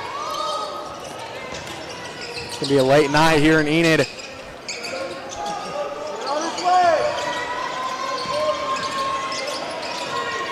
That shot's blocked by Cashton Mathis. Stocks now with the ball, can't lose it. And Sand Springs gets it. It's going to be called a jump ball. It's going to be Plainsman basketball after the jump ball call. Looked like they almost went head-to-head right there. Yeah. So we got about 58 seconds left before first quarter ends. And so far, looks like Enid's starting to get back in the rhythm. Yeah. So that one's to Javon Stocks now. Great defense being played by Micah Betchen. Wendell Brown Jr. to Cashton Mathis. Mathis back to Brown Jr. And Wendell shot was up, no good. Rebounded by Julius Mitchell, and that shot's no good. Rebounded by Mathis, and Mathis's putback is good. We're down to within 6 of the Sandites.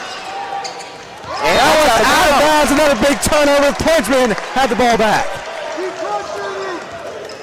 Mistakes are starting to be made by the Sandites, and Enid's capitalizing on them. Brown Jr. throws this one in for the Plainsmen. Those are Javon Stocks. Stocks almost lost that one to Wendell Brown Jr.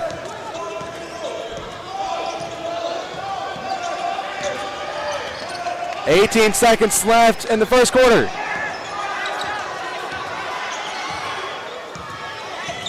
Wendell guarded by number 10, Tarek Smith.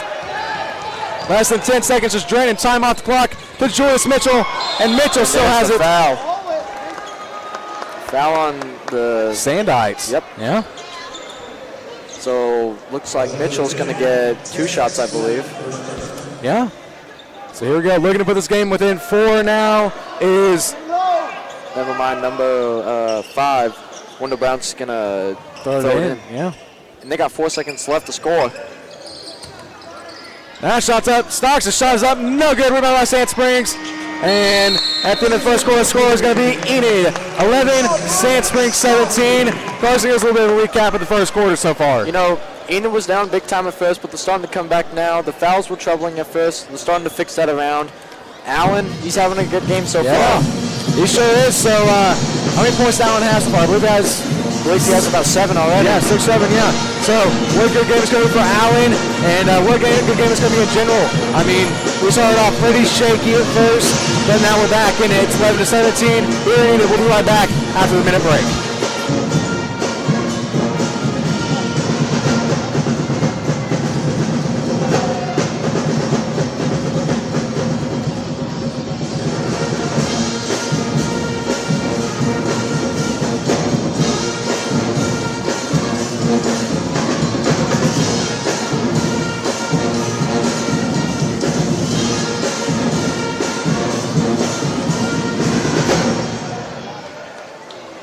So here we go. As the first quarter break is over, we go into the second quarter, final 8 of the first half.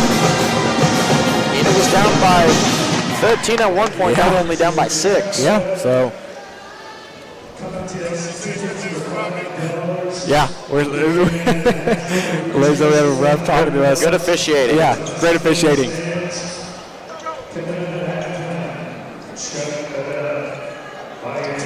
So here we go, thrown in for, it'll be Sand Springs ball, thrown in for Sand Springs, number 25, Blake Johnson.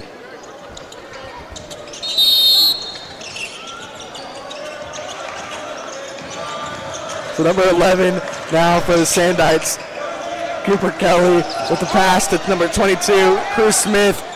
And he's going to take a shot. No good. Cashin Mathis, the big man with a rebound. Pass to number 12. Tice Fulton. Pass to Stocks. Stocks playing the whole game so far.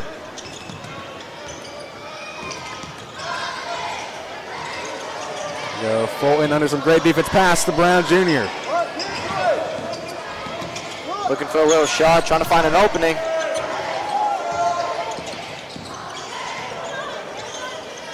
Another pass to Tice Fulton. That shot's up. Oh, it just rolls in and out. So close.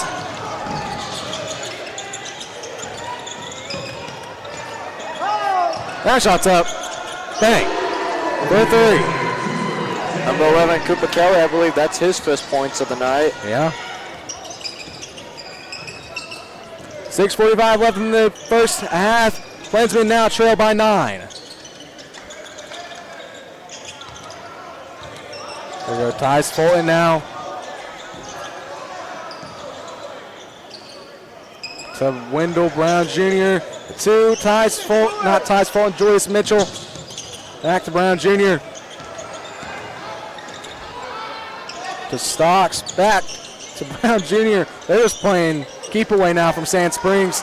Cash Mathis now was looking for the 3 points. Driving. And almost got it. And with the putback by Julius Mitchell, we're within 7.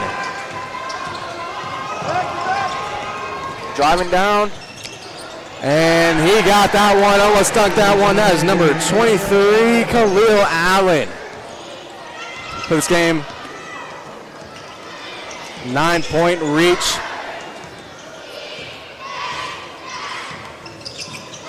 That one tipped by Deke Thompson. That'll be Planesman basketball.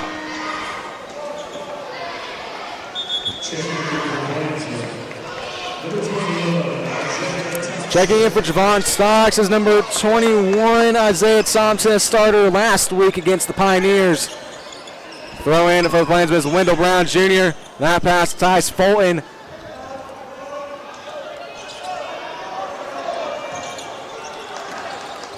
Just great defense so far by Sand Springs, and now he's going to drive. And that's going to be a foul Coming to the line for the Planesman is number 12, Tice Fulton.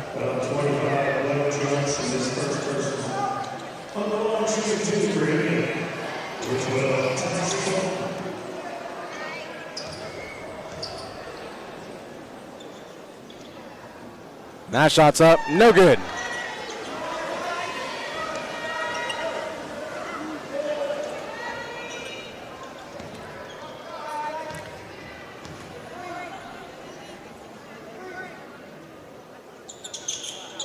Second shot's up, no good. And that's going to be last touch by Sand Springs, Planesman basketball. And no, not Planesman basketball. That looked, from our advantage, looked like it was out of bounds on Sand Springs. Looks like the refs saw something we didn't see. Yeah. Mathis with a big rejection. But heading to the line is number 23, Khalil Allen, starting to make a little bit of a name for himself in this game.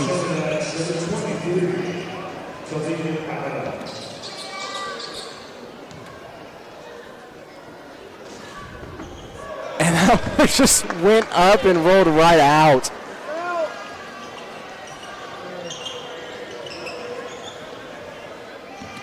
Coming up at halftime, I mentioned this earlier, halftime interview with Dr. Dudley Darrow. And that second free throw is missed. Tice Fulton now for the Planesmen.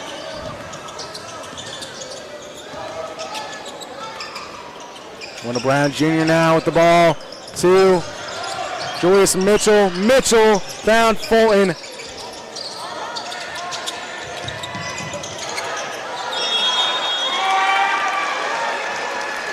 It's going to be a 5-second violation on the Planesmen.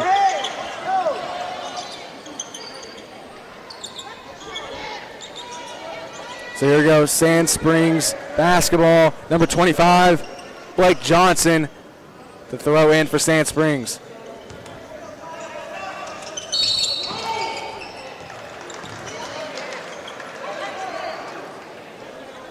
And they're going to call a foul on Tice Fulton.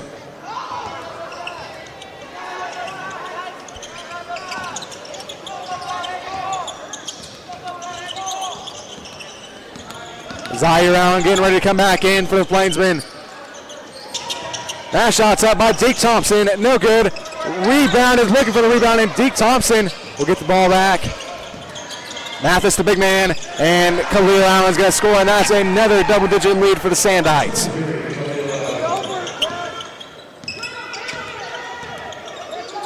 Four minutes and 30 seconds left in the second quarter. Yeah, time dwindling for the Planesmen to try to do something here. That's going to be a foul on number 25, Blake Johnson.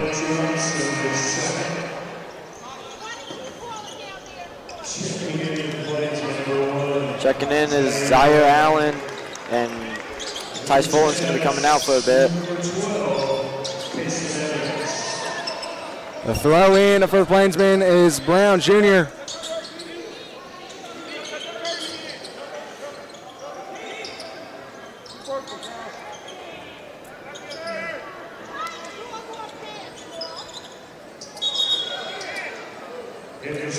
Waiting for everyone to tuck in their jerseys.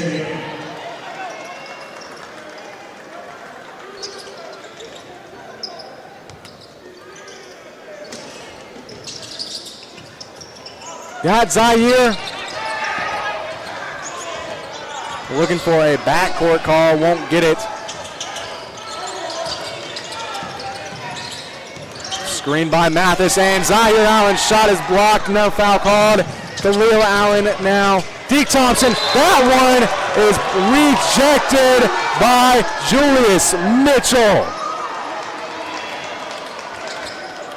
Heading to the lines, number 21, Deke Thompson. He has 7 on the night.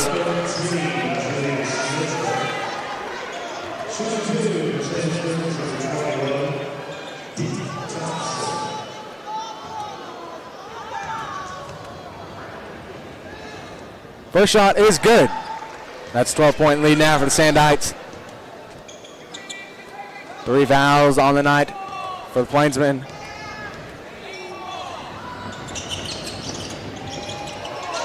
And Wendell Brown Jr. with the rebound off the missed free throw. Zaire Allen now. Zaire was looking for a shot. No foul called, and that one saved by Joyce Mitchell, and it's going to be out of bounds. Out of bounds, Sand Springs, Planesman basketball.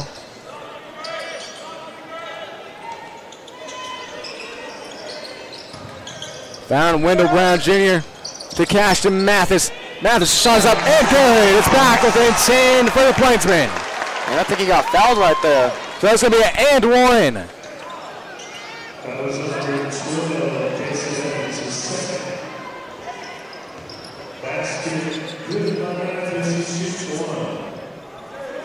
Looking to take this lead to 9. Looking to knock the lead down to 9. Shots up. No good. Rebounded by number 12, Kason Evans. Enid down by 10 with 3 minutes and 49 seconds left. And it looks like Cash and Math is going to get the reshoot. His shot's up. No good. Rebounded by number 12, Kason Evans. What a big pass. Going to Khalil Allen. CJ Young open. That shot's up. No good. Rebounded by. It's going to be rebounded by Isaiah Thompson, but went out of bounds. Plainsman ball. And back in is number 11, Julian Jenkins. And Another starter from last week as well. out comes Mitchell, who's been having a good game so far. Yeah.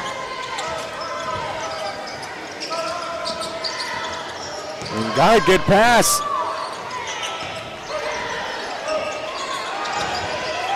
And Cash and Mathis' shot is no good.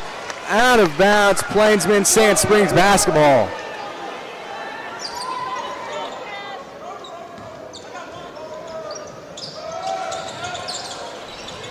So here we go. Sand Springs back with it. CJ Young to Khalil Allen. CJ Young to Deke Thompson to Cooper Kelly. Once again, the perks of no shot clock showing.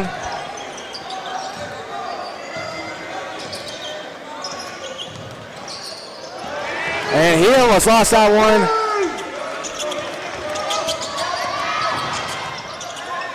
And that one is good with a 12-point lead now over the Plainsmen. Sand Springs Sandites up big. Jenkins now to Zaire Allen. What a great pass. Couldn't execute on it. Out of bounds, Plainsman Sand Springs basketball. No, it's out of bounds. Sand Springs, Plainsman basketball.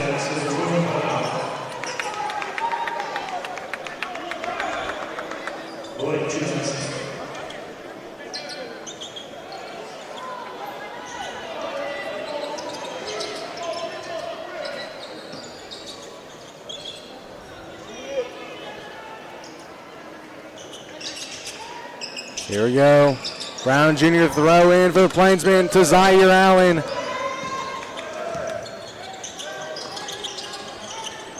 Zaire Allen, a big wide receiver during football season. Has an opening, and he's going to miss it. Brown Jr. with the putback. No good. Brown Jr. with the save. And it's going to be out of bounds, Sand Springs. Sand Springs not happy with the call. Not at all. Both sides going back and forth, and now it's going to be changed back to out of bounds Plainsman Sand Springs basketball. So number 14, number 11, Cooper Kelly now to Deke Thompson. 2 minutes left. Hey, at least it's not a 2-minute warning in basketball. So here we go, pass to Cooper Kelly, guarded by Zaire Allen. To CJ Young, guarded by Wendell Brown Jr. And the pass to Deke Thompson. Thompson, his shot's up, no good. Rebounded by Julian Jenkins. And he got fouled there by Khalil Allen. Looks like he got poked in the eye. Yeah. He's heading.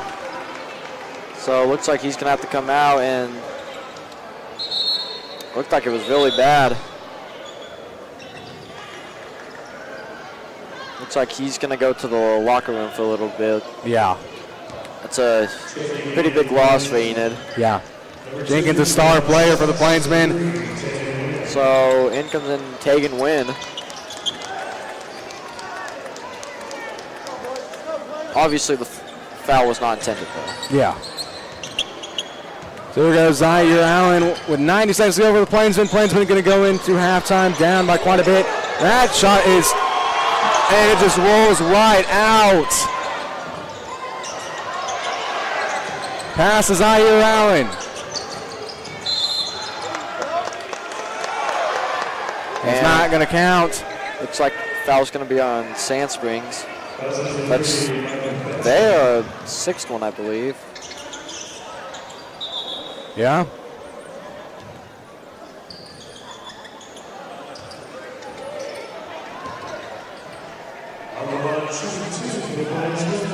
Zaire Allen has a chance to tie this game up. Or not tie this game up, but put this game within 10 points.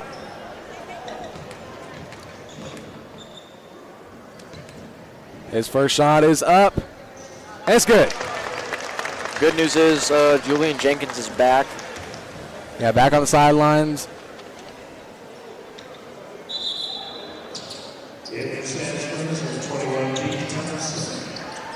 Back in for Sand Springs, number 21, Deke Thompson.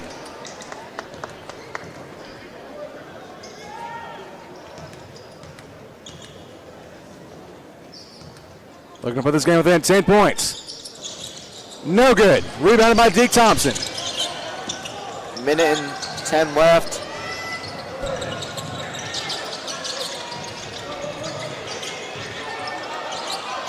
Sand Springs having trouble battling Enid's defense. That one almost went out of bounds. Great catch by Deke Thompson. Has an open lane. And that one, no good. Rebounded by Isaiah Thompson. Zaire Allen has the opening. And a block by Deke Thompson. Unsuccessful. We're back under 10 with just 43 seconds to go in this first half.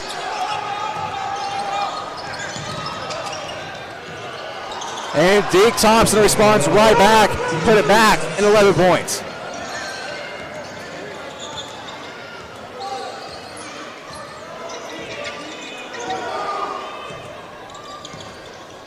He's got about 20 seconds left for halftime. Javon Stocks now pass to Tegan Wynn.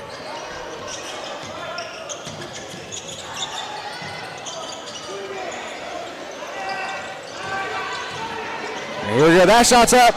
No good with 5 seconds left. Gets his own rebound. His shot's up and good to end off the first half here in Enid. The score right now, 20. Planesmen at Sandites 29. Not a great start for the Planesmen. Go ahead and give us a recap of the first half. Well, you know, the fouls are kind of troubling, but we are getting back there. A comeback is very possible. We were down by 12 at one point and came back only losing by 6. Now we're only down by 9. I'd say so far we're doing all right. Yeah, we're doing pretty good now. Like I said, down by 13 earlier, and that lead kept kind of growing for the Sandites. Now back within 9. Big shot by Isaiah Thompson to end the first half. So here we go.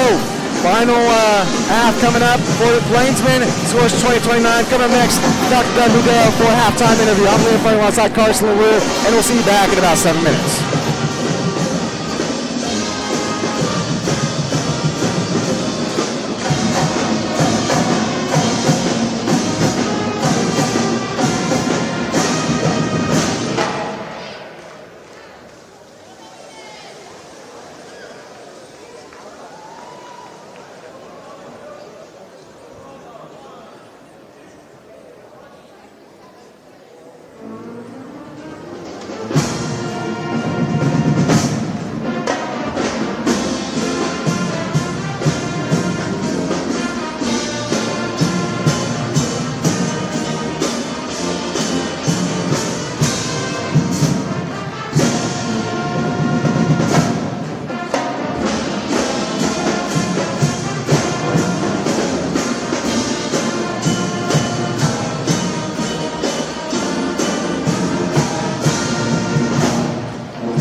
Ladies and gentlemen, welcome courtside. I'm Lee from alongside Dr. Dudley Dare. It's been What's happening, man? when was last time we were on? I think it was Edmond North, wasn't it? October the 25th. So. Might have been. That's good memory. Yeah, I know. We got the Chuck the Duck. Oh, you know what? I was thinking about buying one of these and just chucking it right here from my seat and get an easy win. Do the people at home get to see this? Well, it's on our screen right now. Let's see if we can get a shot of the screen. This is a good fundraiser for Project Graduation. All right, here we go. They'd rather watch this and talk to me. I'm just saying, everybody at home. Nobody wants to listen to this bald guy, right? All right, RJ, get them going. Let's go. So is this like a 50-50 pot, I think? So like 100 people put in? So I think it's something like that. I know the winner gets $100, so. Oh, they do? Yeah. Okay. Here we go. Dense Mechanical, yeah.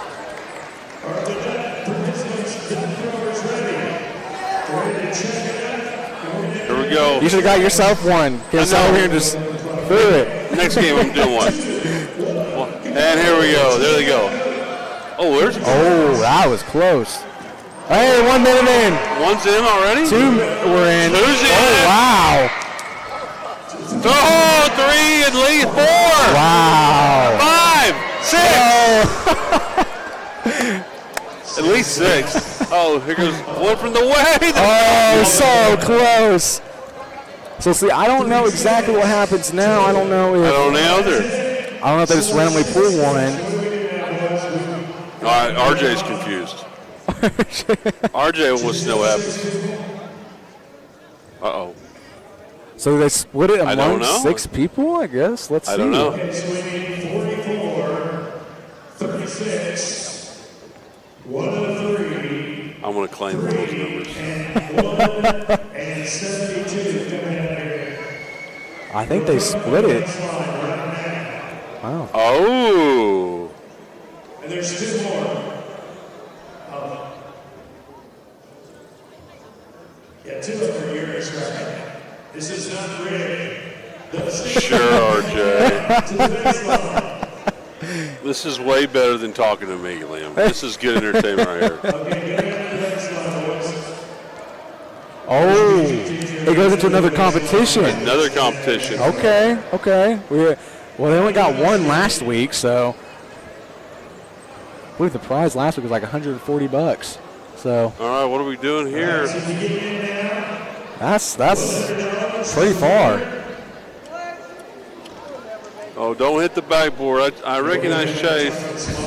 Oh, Dr. Robinson's one of them. Mr. Mansfield. Mr. Mansfield's one of them. He has 3 of them. I don't think he has that many. Oh. Oh. We got 3 more tosses. A little long. Oh. Uh-oh. A little long. So what happens if? I have no idea. Oh! We have a winner. There you go. We have a winner. Oh. There's old Chase Carter. Oh. Congrats, Chase.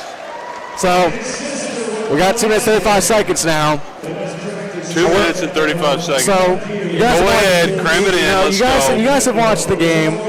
There's no really a need to give a recap. Carson just did that. I think there's a need to talk about some football though. It's been. I knew. It's been about a month.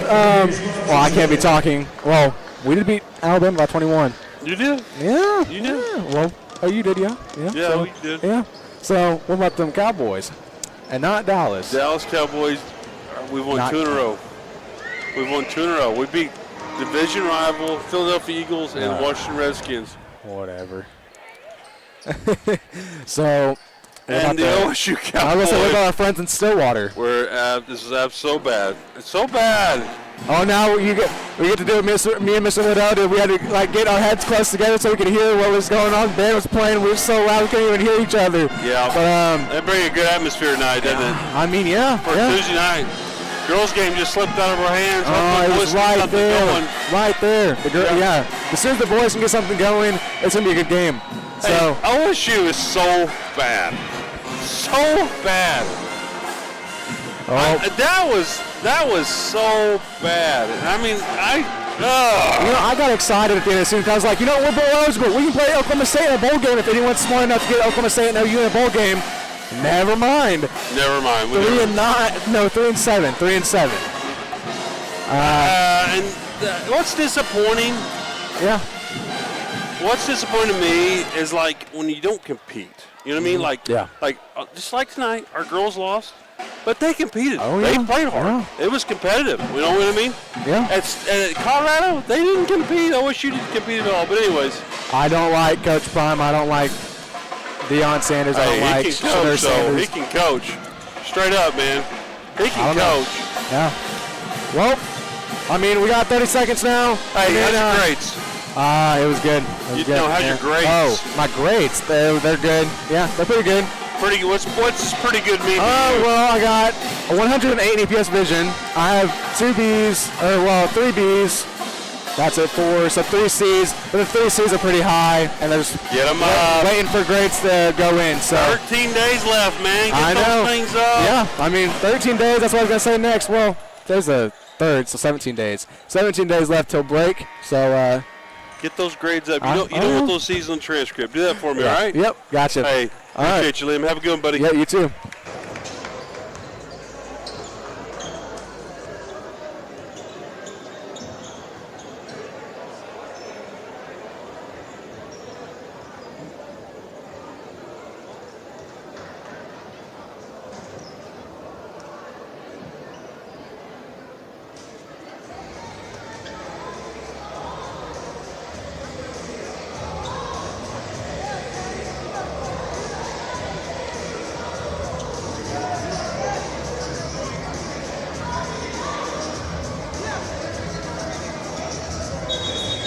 So here we go. Welcome back to courtside. We're playing one side. Carson LaRue for the second half of tonight's matchup.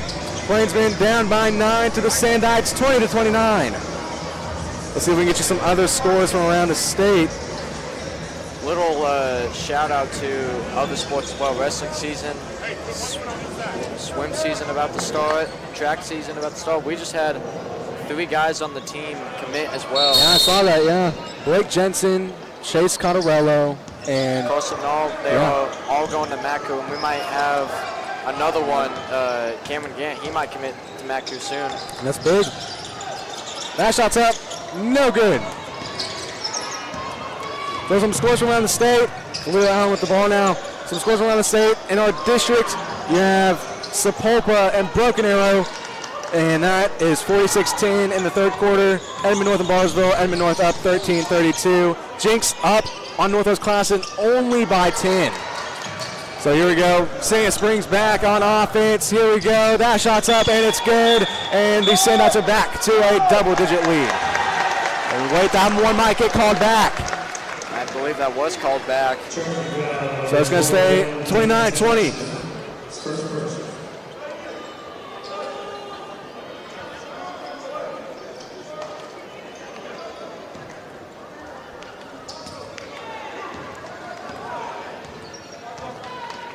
Here we go. Zaire Allen now with the ball for the Planesmen. To Isaiah Thompson, to Javon Sox, and that one's just barely not good. Having a hard time struggling with the... Sanford's having a hard time struggling with the defense.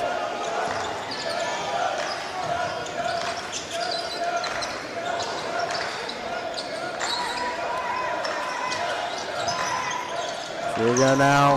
That is Cooper Kelly to Teagan, or not Teagan, that's Deke Thompson. And he got it in. That's a 11-point lead for the Planesmen. Or for the Sandites, my apologies. Sorry, it's been a long night, guys, so my apologies. Zaire Allen now with the ball. And that shot's up, no good. Looked like it was almost rebounded by Cashton Mathis, and it won't be. It's Sand Springs ball.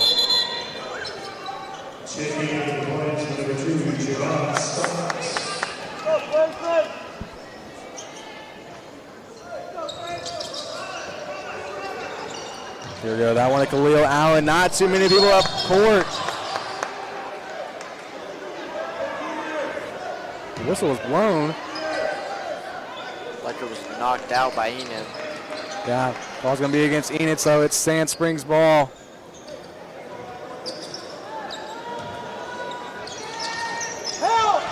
And it has an opening. That one's good. There was no one in the paint at all. That was interesting.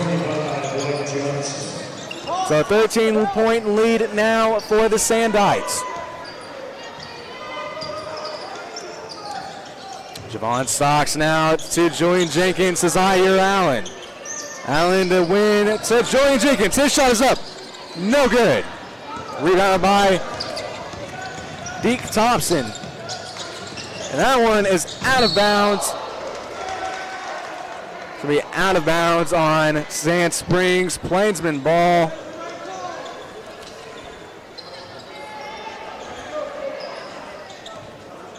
$13-point lead for the Sandites now at 5:42 left.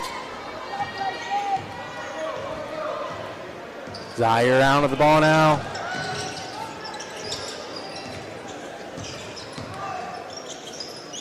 To take and win. Win to Jenkins. To Javon Stocks. Stocks to Allen. Allen shot is up. No good, and he will be fouled. And that'll be Sandite's second foul of the third period. That'll be on Kason Evans. That'll be 2 fouls on the night for the Sandites. Zaire Allen leading the Plainsmen with points scored with 8 points, looking to make that 10 with these 2 shots. A comeback is very possible. Yeah, I mean it is. The Plainsmen just have to start making the right plays here. That shot's up, and it's good. That's 9 points on the night for Allen. Checking in for the Plainsmen, Julius Mitchell, and number 12, Tyce Fulton.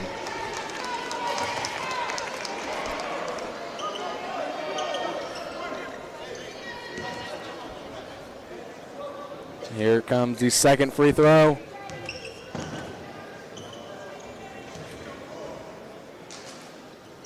That shot is good.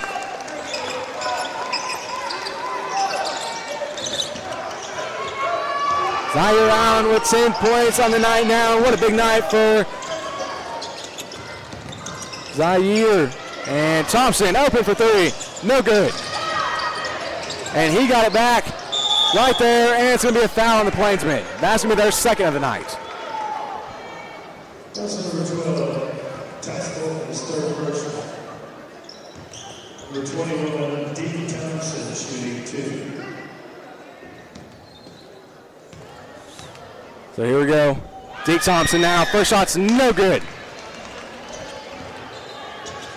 We got the Sooners playing some basketball tonight in Norman. They got Georgia Tech ranked number 19. Yeah. And that one's going to be a Sand Springs rebound. He did not get it. It's going to be rebounded by Julius Mitchell. Mitchell to Zaire Allen. Allen now, his shot's up. No good. No foul call. It'll be a Sand Springs ball. There we go. Jump ball.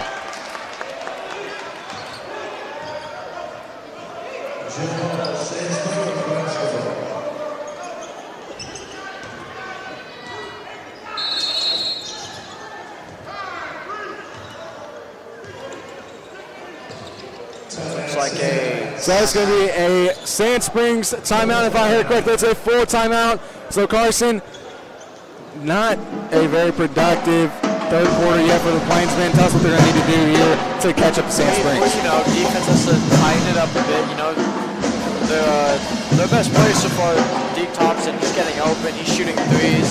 He's been playing really good tonight so far. Yeah, he definitely has. You can't leave him open. You got to play great defense, and you're going to have to. A lot of these are easy shots.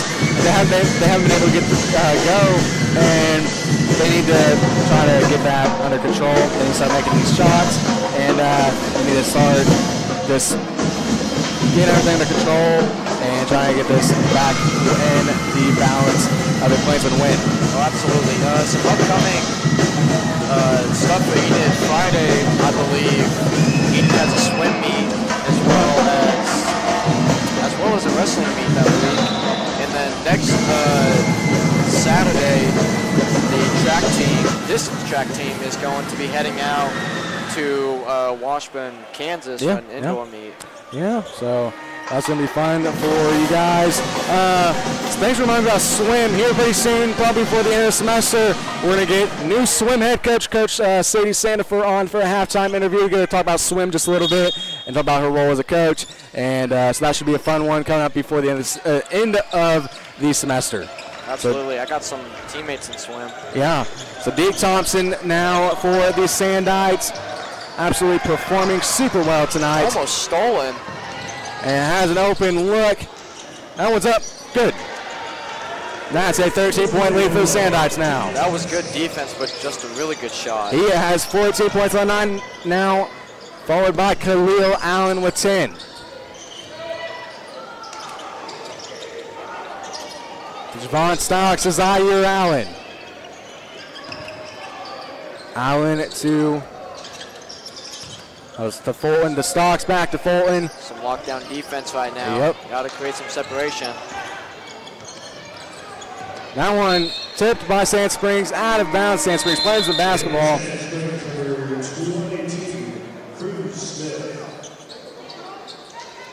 Passing it in is going to be Zaire Allen, who has 10 points for Enid. Yeah, big numbers so far. He had 18 the other night against Stillwater in a thriller. I know I said I was going to talk about that, kind of haven't got the chance to, but they went to double overtime against the Pioneers and ultimately came out on top 50-56. What a game that was. Came right down to the wire, and eventually Stillwater got in foul trouble. And I believe that was an upset, wasn't it? Yeah, it definitely was. Stillwater beat us last year. That shot's up. No good. Rebounded by Blake Johnson. Also, the score that you said, you were close, but it was 55-48. Well, you know what? I originally said 55-48. I was wrong on that one. It came out to be 56-50. I didn't get a chance to write down the final score, and I wrote it down wrong based off my memory, so it came out to be 56-50. But, yeah, I mean, either way, it was still a six-point game somewhere in there. Sorry, my math. Enid's next basketball game is going to be on the 10th against Jinx. At Jinx, too. They're going into Jinx territory, and that first shot by Khalil Allen is good. This Sand Springs team, it's definitely different than last year. Last year, a lot of starters left. I believe we only had one returning starter. And that's Zaire Allen. Yeah, we had Jaron Porter graduated, Trey Harris or Davis. Yeah, Trey Davis, yeah. Transferred to El Reno, and then I forgot who the other two were. Yeah, I can't quite remember. As you guys may know, this is my first time playing some basketball. It's play-by-play. That one's going to be blocked. It's going to be a foul. Joyce Mitchell will head to the line to shoot 2.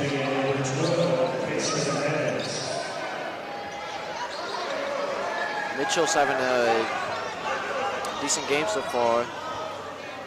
Doesn't have a lot of points, but the defense has been there, and a huge block earlier.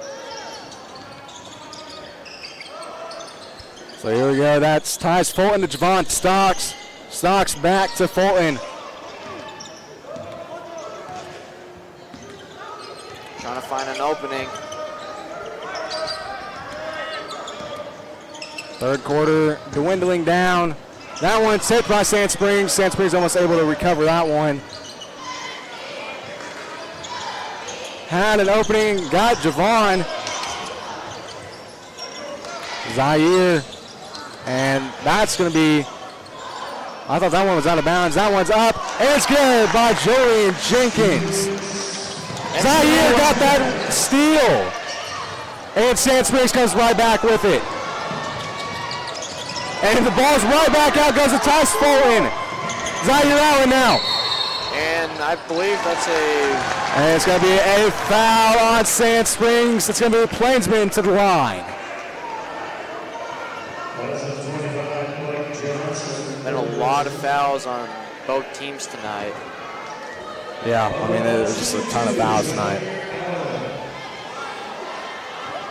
If Allen makes both of these, Enid will only be down by 11 after that.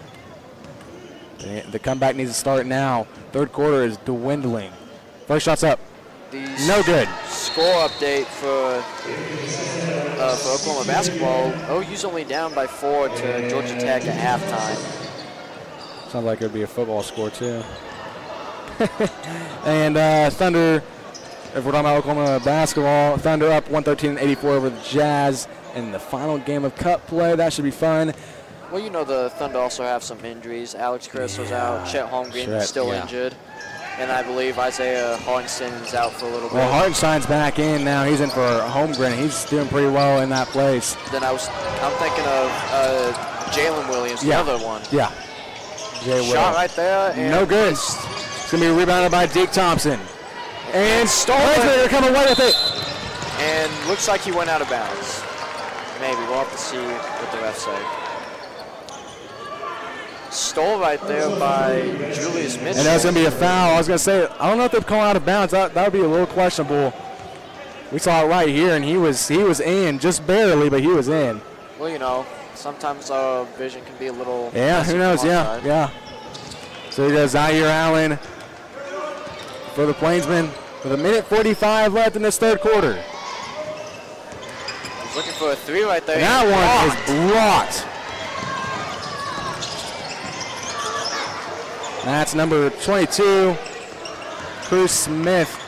And Deke Thompson just forces his way to the basket. That's going to be a 15-point lead for the Sandites, their biggest of the night. Thompson's been a real threat today. Yeah, he has been. 16 points on the night. Javon Stocks now for the Plainsmen to Tyus Fulton.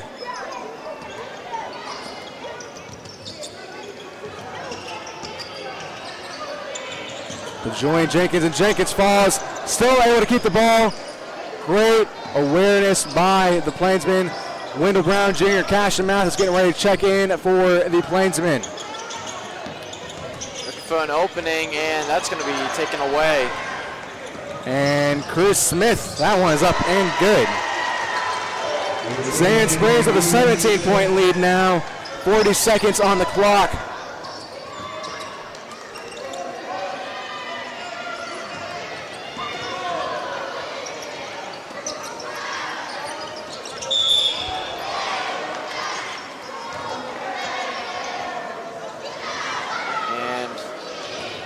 Like we might have had a foul right there.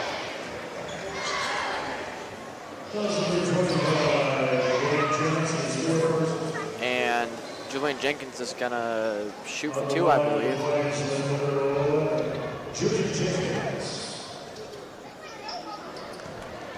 Looking to cut the Sandites lead to only 14. First one's good. 13, my apologies. They're coming in for the Plainsmen, Cash and Mathis and Wendell Brown Jr. So Jenkins with 3 points on the night, looking to make it 4.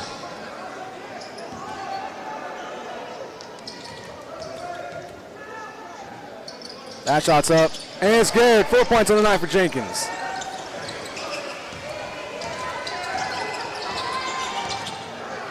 Deke Thompson now.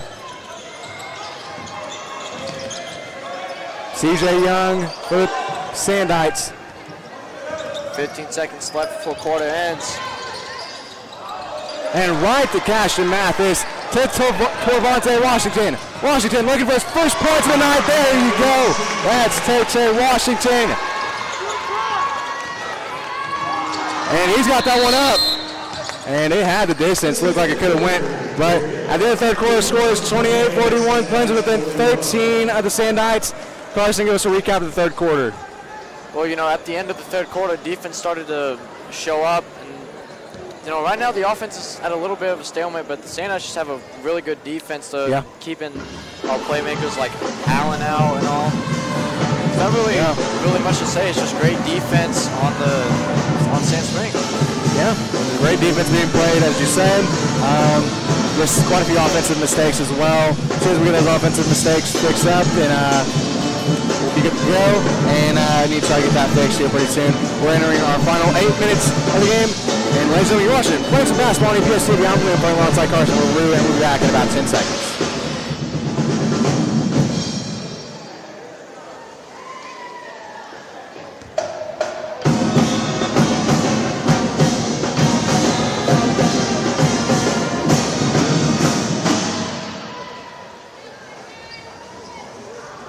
So here we go. Here we go. The final 8 minutes left. 13-point lead. Referee's having a great time messing with Carson over here. I haven't said anything bad about the refs. Nope. No bad things being said to you about the refs. If anything, I said good officiating. Yeah, good officiating. So here we go. Jenkins to throw in for the Planesmen.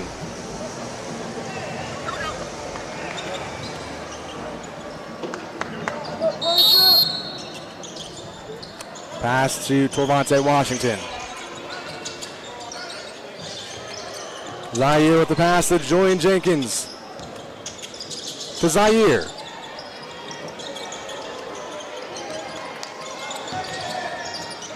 To Julian. Back to Zaire.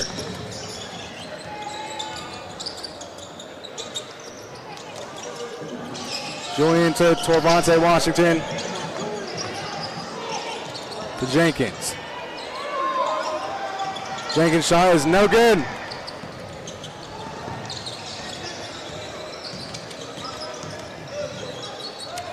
That shot's no good. Blocked by Jenkins in. The Sandites are going to get it right back.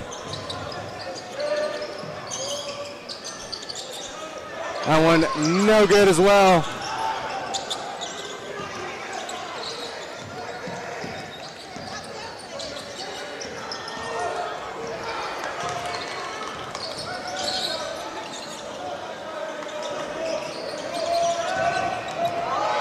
And no call.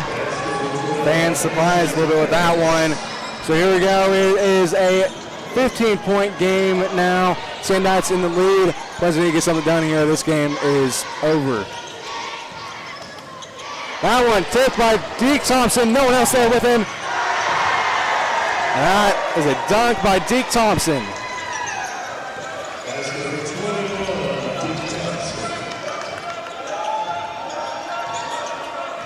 There goes Zaire around for the Planesman now.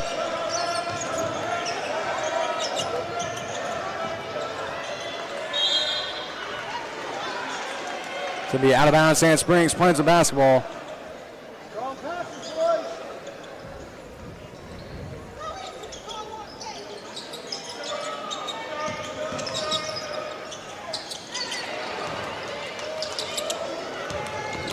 And here we go, Deke Thompson, Khalil Allen, and Khalil Allen with another dunk for the Sandites.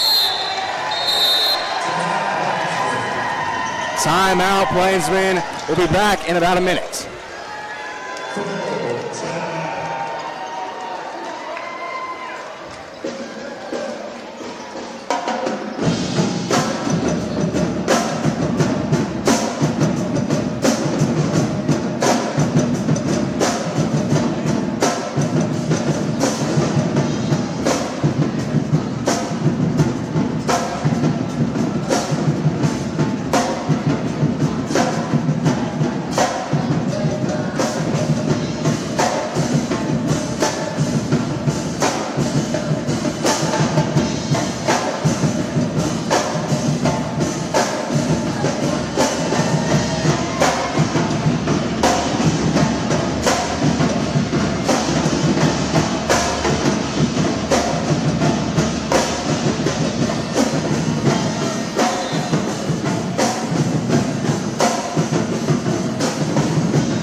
After the timeout, Planesman coming into this with a 19-point deficit, 28-47, about to get 20 points after two big dunks by Khalil Allen and Deke Thompson. Here we go, here's final five. This game sort of out of reach for the Planesman, but they need to try to keep playing for some pride. So here we go, Jenkins in the corner. Shot's good. Shot's good if it goes, no good, and Wendell Brown Jr. for two. That's his first points of the night. Cooper Kelly now guarded by Torvante Washington.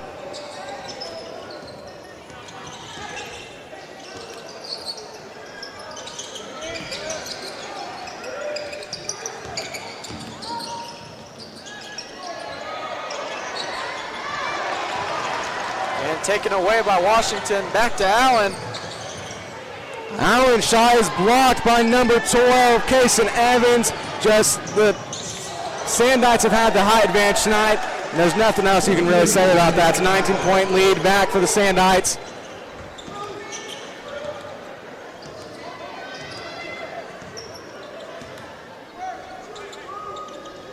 Jenkins now with the ball. Looking for Allen. Wendell shots up. No good. Rebounded by Deke Thompson. And Planesman coming with it. Cashin Mathis. His shot's good. And it's within 17 points now.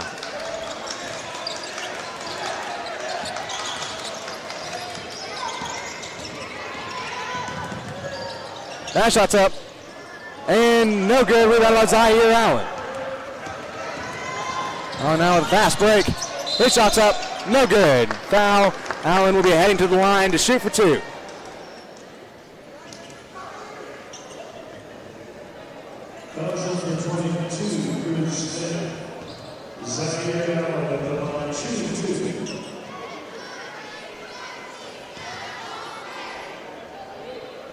So that's the Sandites' first foul of the quarter. It's actually both teams, or it's actually the first foul by either team. That shot's good. Javon Stocks, Isaiah Thompson, and Tegan Wynn coming in for Devontae Washington, Julian Jenkins. And looks like Julius Mitchell's about to come in.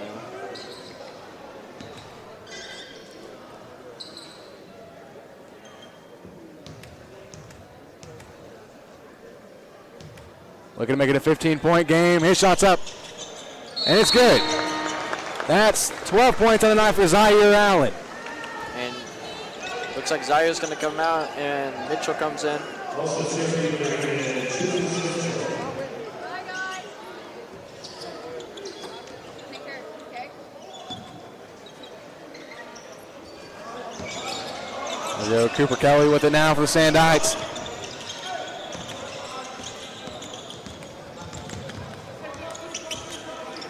Kelly now guarded by Javon Stocks. Pass to Deke Thompson. He has 18 on the night. His shot's up. And that was almost 21. That's going to be put back by Khalil Allen, and he's going to get it 18 points on the night for Allen as well.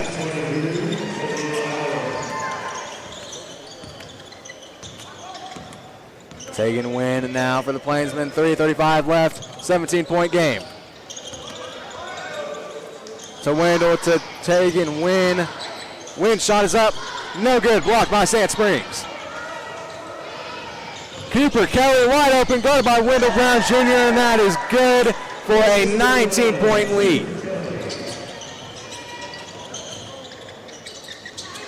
And that one taken away by Deke Thompson. And Wendell catches up with him with the steal. Julius Mitchell has it. Oh, and that was a big fall. And he's right up after that. I mean, that was a big thud. The adrenaline really kicked in. Yeah. I mean, you could even hear Carson wince on the headset. That was a loud thud on the ground. I thought that was his head. Yeah, I did too. Here we go, Isaiah Thompson at the line shooting for two.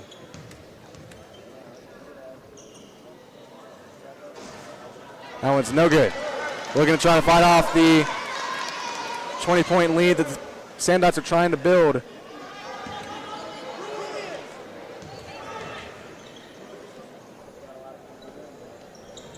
That shot's good.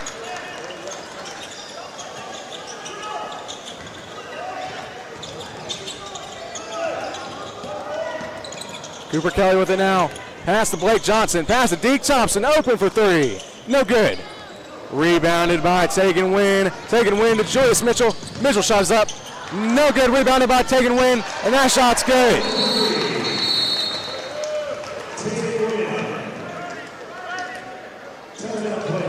And that's a Planesman timeout.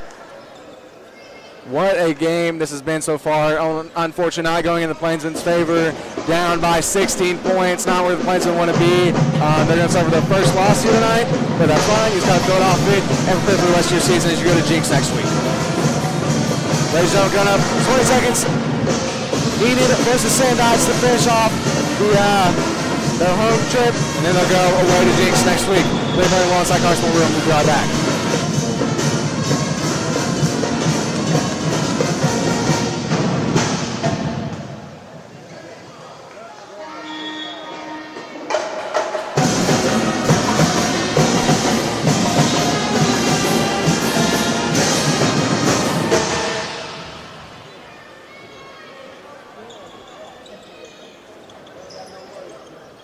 So here we go, 37-53 is the score now with 2:42 left.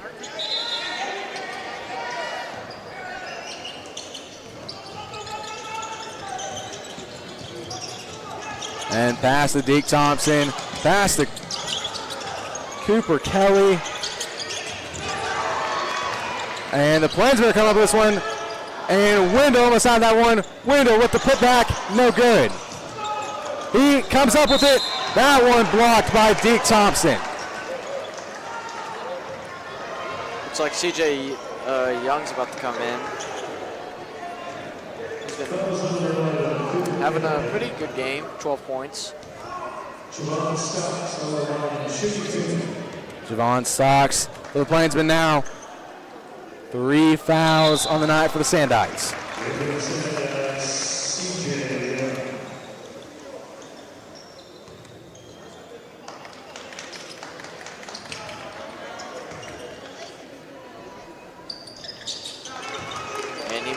Both of them. So it's going to be 39-53 on the score now. They start taking their biggest playmakers out, Khalil Allen and Deke Thompson. So Sand Springs looking for some more points here. There's Khalil Allen right there. Blocked by Julius Mitchell. Pass Isaiah Thompson to Tegan Wynn. Tegan Wynn shots up. No good. That's going to be out of bounds. Out of bounds, Plainsman, Sandites ball.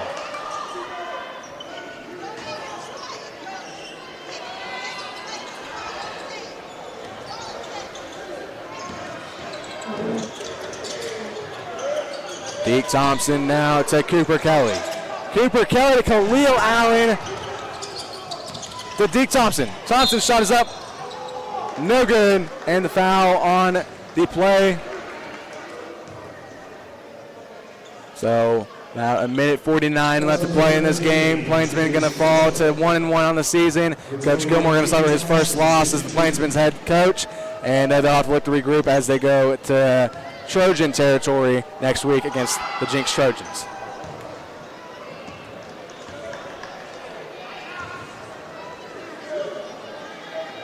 So here we go, Deke Thompson to shoot for 2. Shoot for 1, and that's good. And the Sand Springs Sandites take a timeout. Not quite sure why this game's out of reach. It's a 15-point game, so, I mean. Looks like they just want to. They just want to keep it going, I guess. I don't know. But you want to start off conference play pretty strong, so. Score updates, looks like the Thunder have beaten Utah 133-106, and the Sooners up against Georgia Tech at the beginning of the second half, 39-34. Sooners won that one or Georgia Tech? The second. Yep. Sorry. I didn't hear the big boy band's getting loud.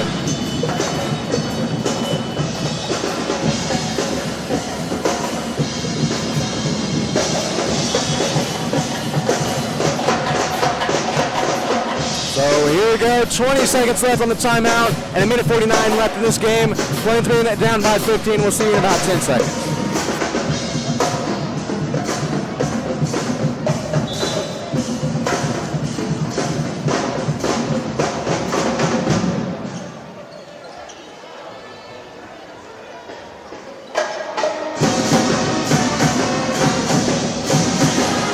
And we're back here for the final 1 minute, 49 seconds of this game. Enid trying to make it a closer game. Looks like the Sandites just want to add more pain to that wound. Yeah.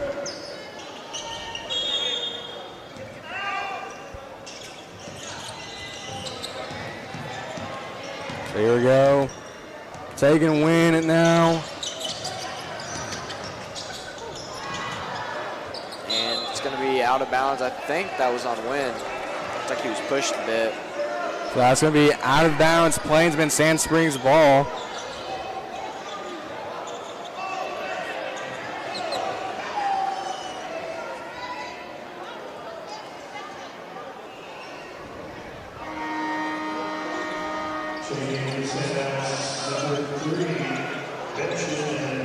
Late night, it's already 9:30.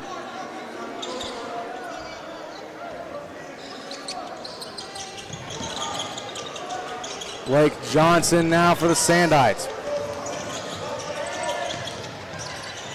Deke Thompson shot and one. Looking to make this a 18-point game. 90 seconds exactly on the clock.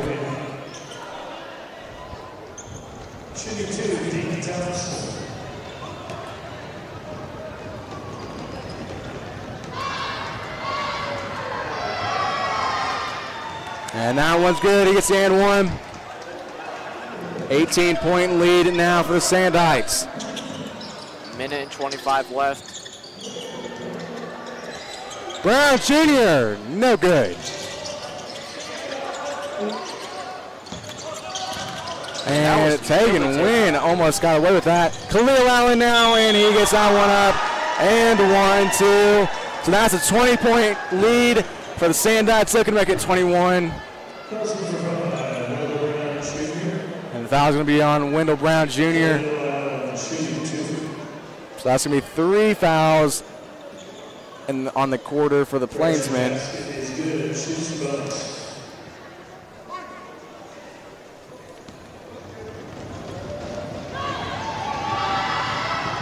And it's good. That's a 21-point lead for the Sandites.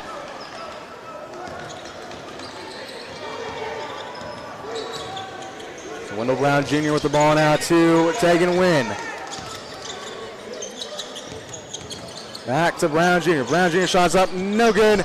Rebounded by Deke Thompson, and Wendell Brown Jr. comes away with it to Javon Stocks, and that one was just overthrown out of bounds. Coach Gilmore not happy about that turnover. That's something they're going to have to work on in practice, is the turnovers as well.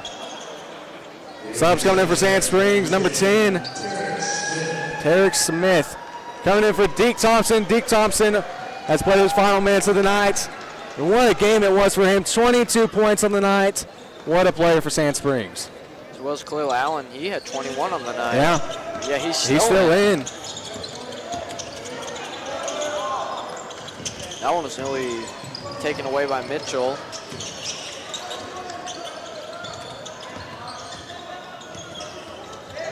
And another big steal. Sandites come away with it. Looks like it's going to be Enid's. Yeah, it's going to be a travel Enid Plainsman ball. Javon Stocks to throw in for the Plainsmen. 32.8 seconds left. Well, I already got my player of the game. Yeah. We'll talk about that coming up here in the outro.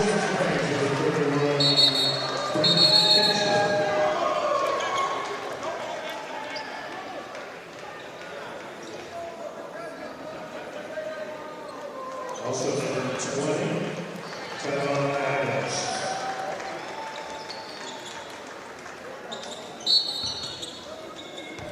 So here we go. Javon Stocks throws in for the Plainsmen to take and win. Less than 30 seconds to go now.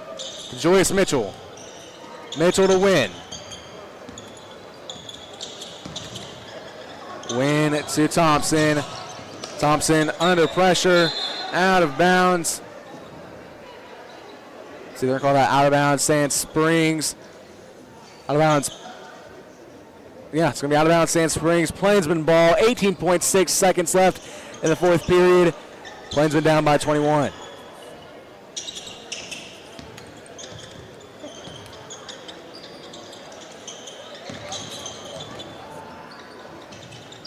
And Wendell with the shot, did not get it.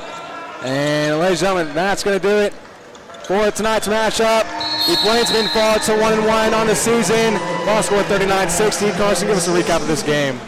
Well, you know, there was just a lot of mistakes. Offense needed to create some separation. There were moments where we could have came back, but Sand Springs is also just a really good team. Yeah, very great team. I think they're ranked in the state. So not a big loss to blow the season up over, but I mean, it's one of those ones you got to watch. There's a lot of mistakes tonight, a lot of turnovers, a lot of offensive mistakes, a lot of missed fast break points, and this is a big struggle tonight for Planesman, and it's going to be something they work on in practice night before they go to Jinx next week.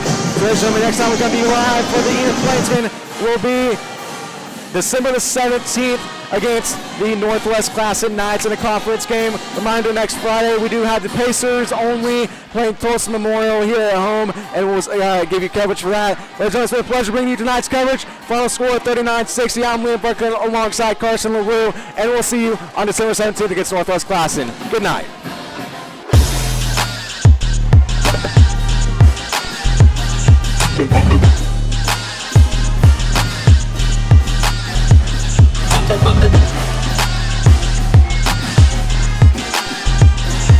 Thank you.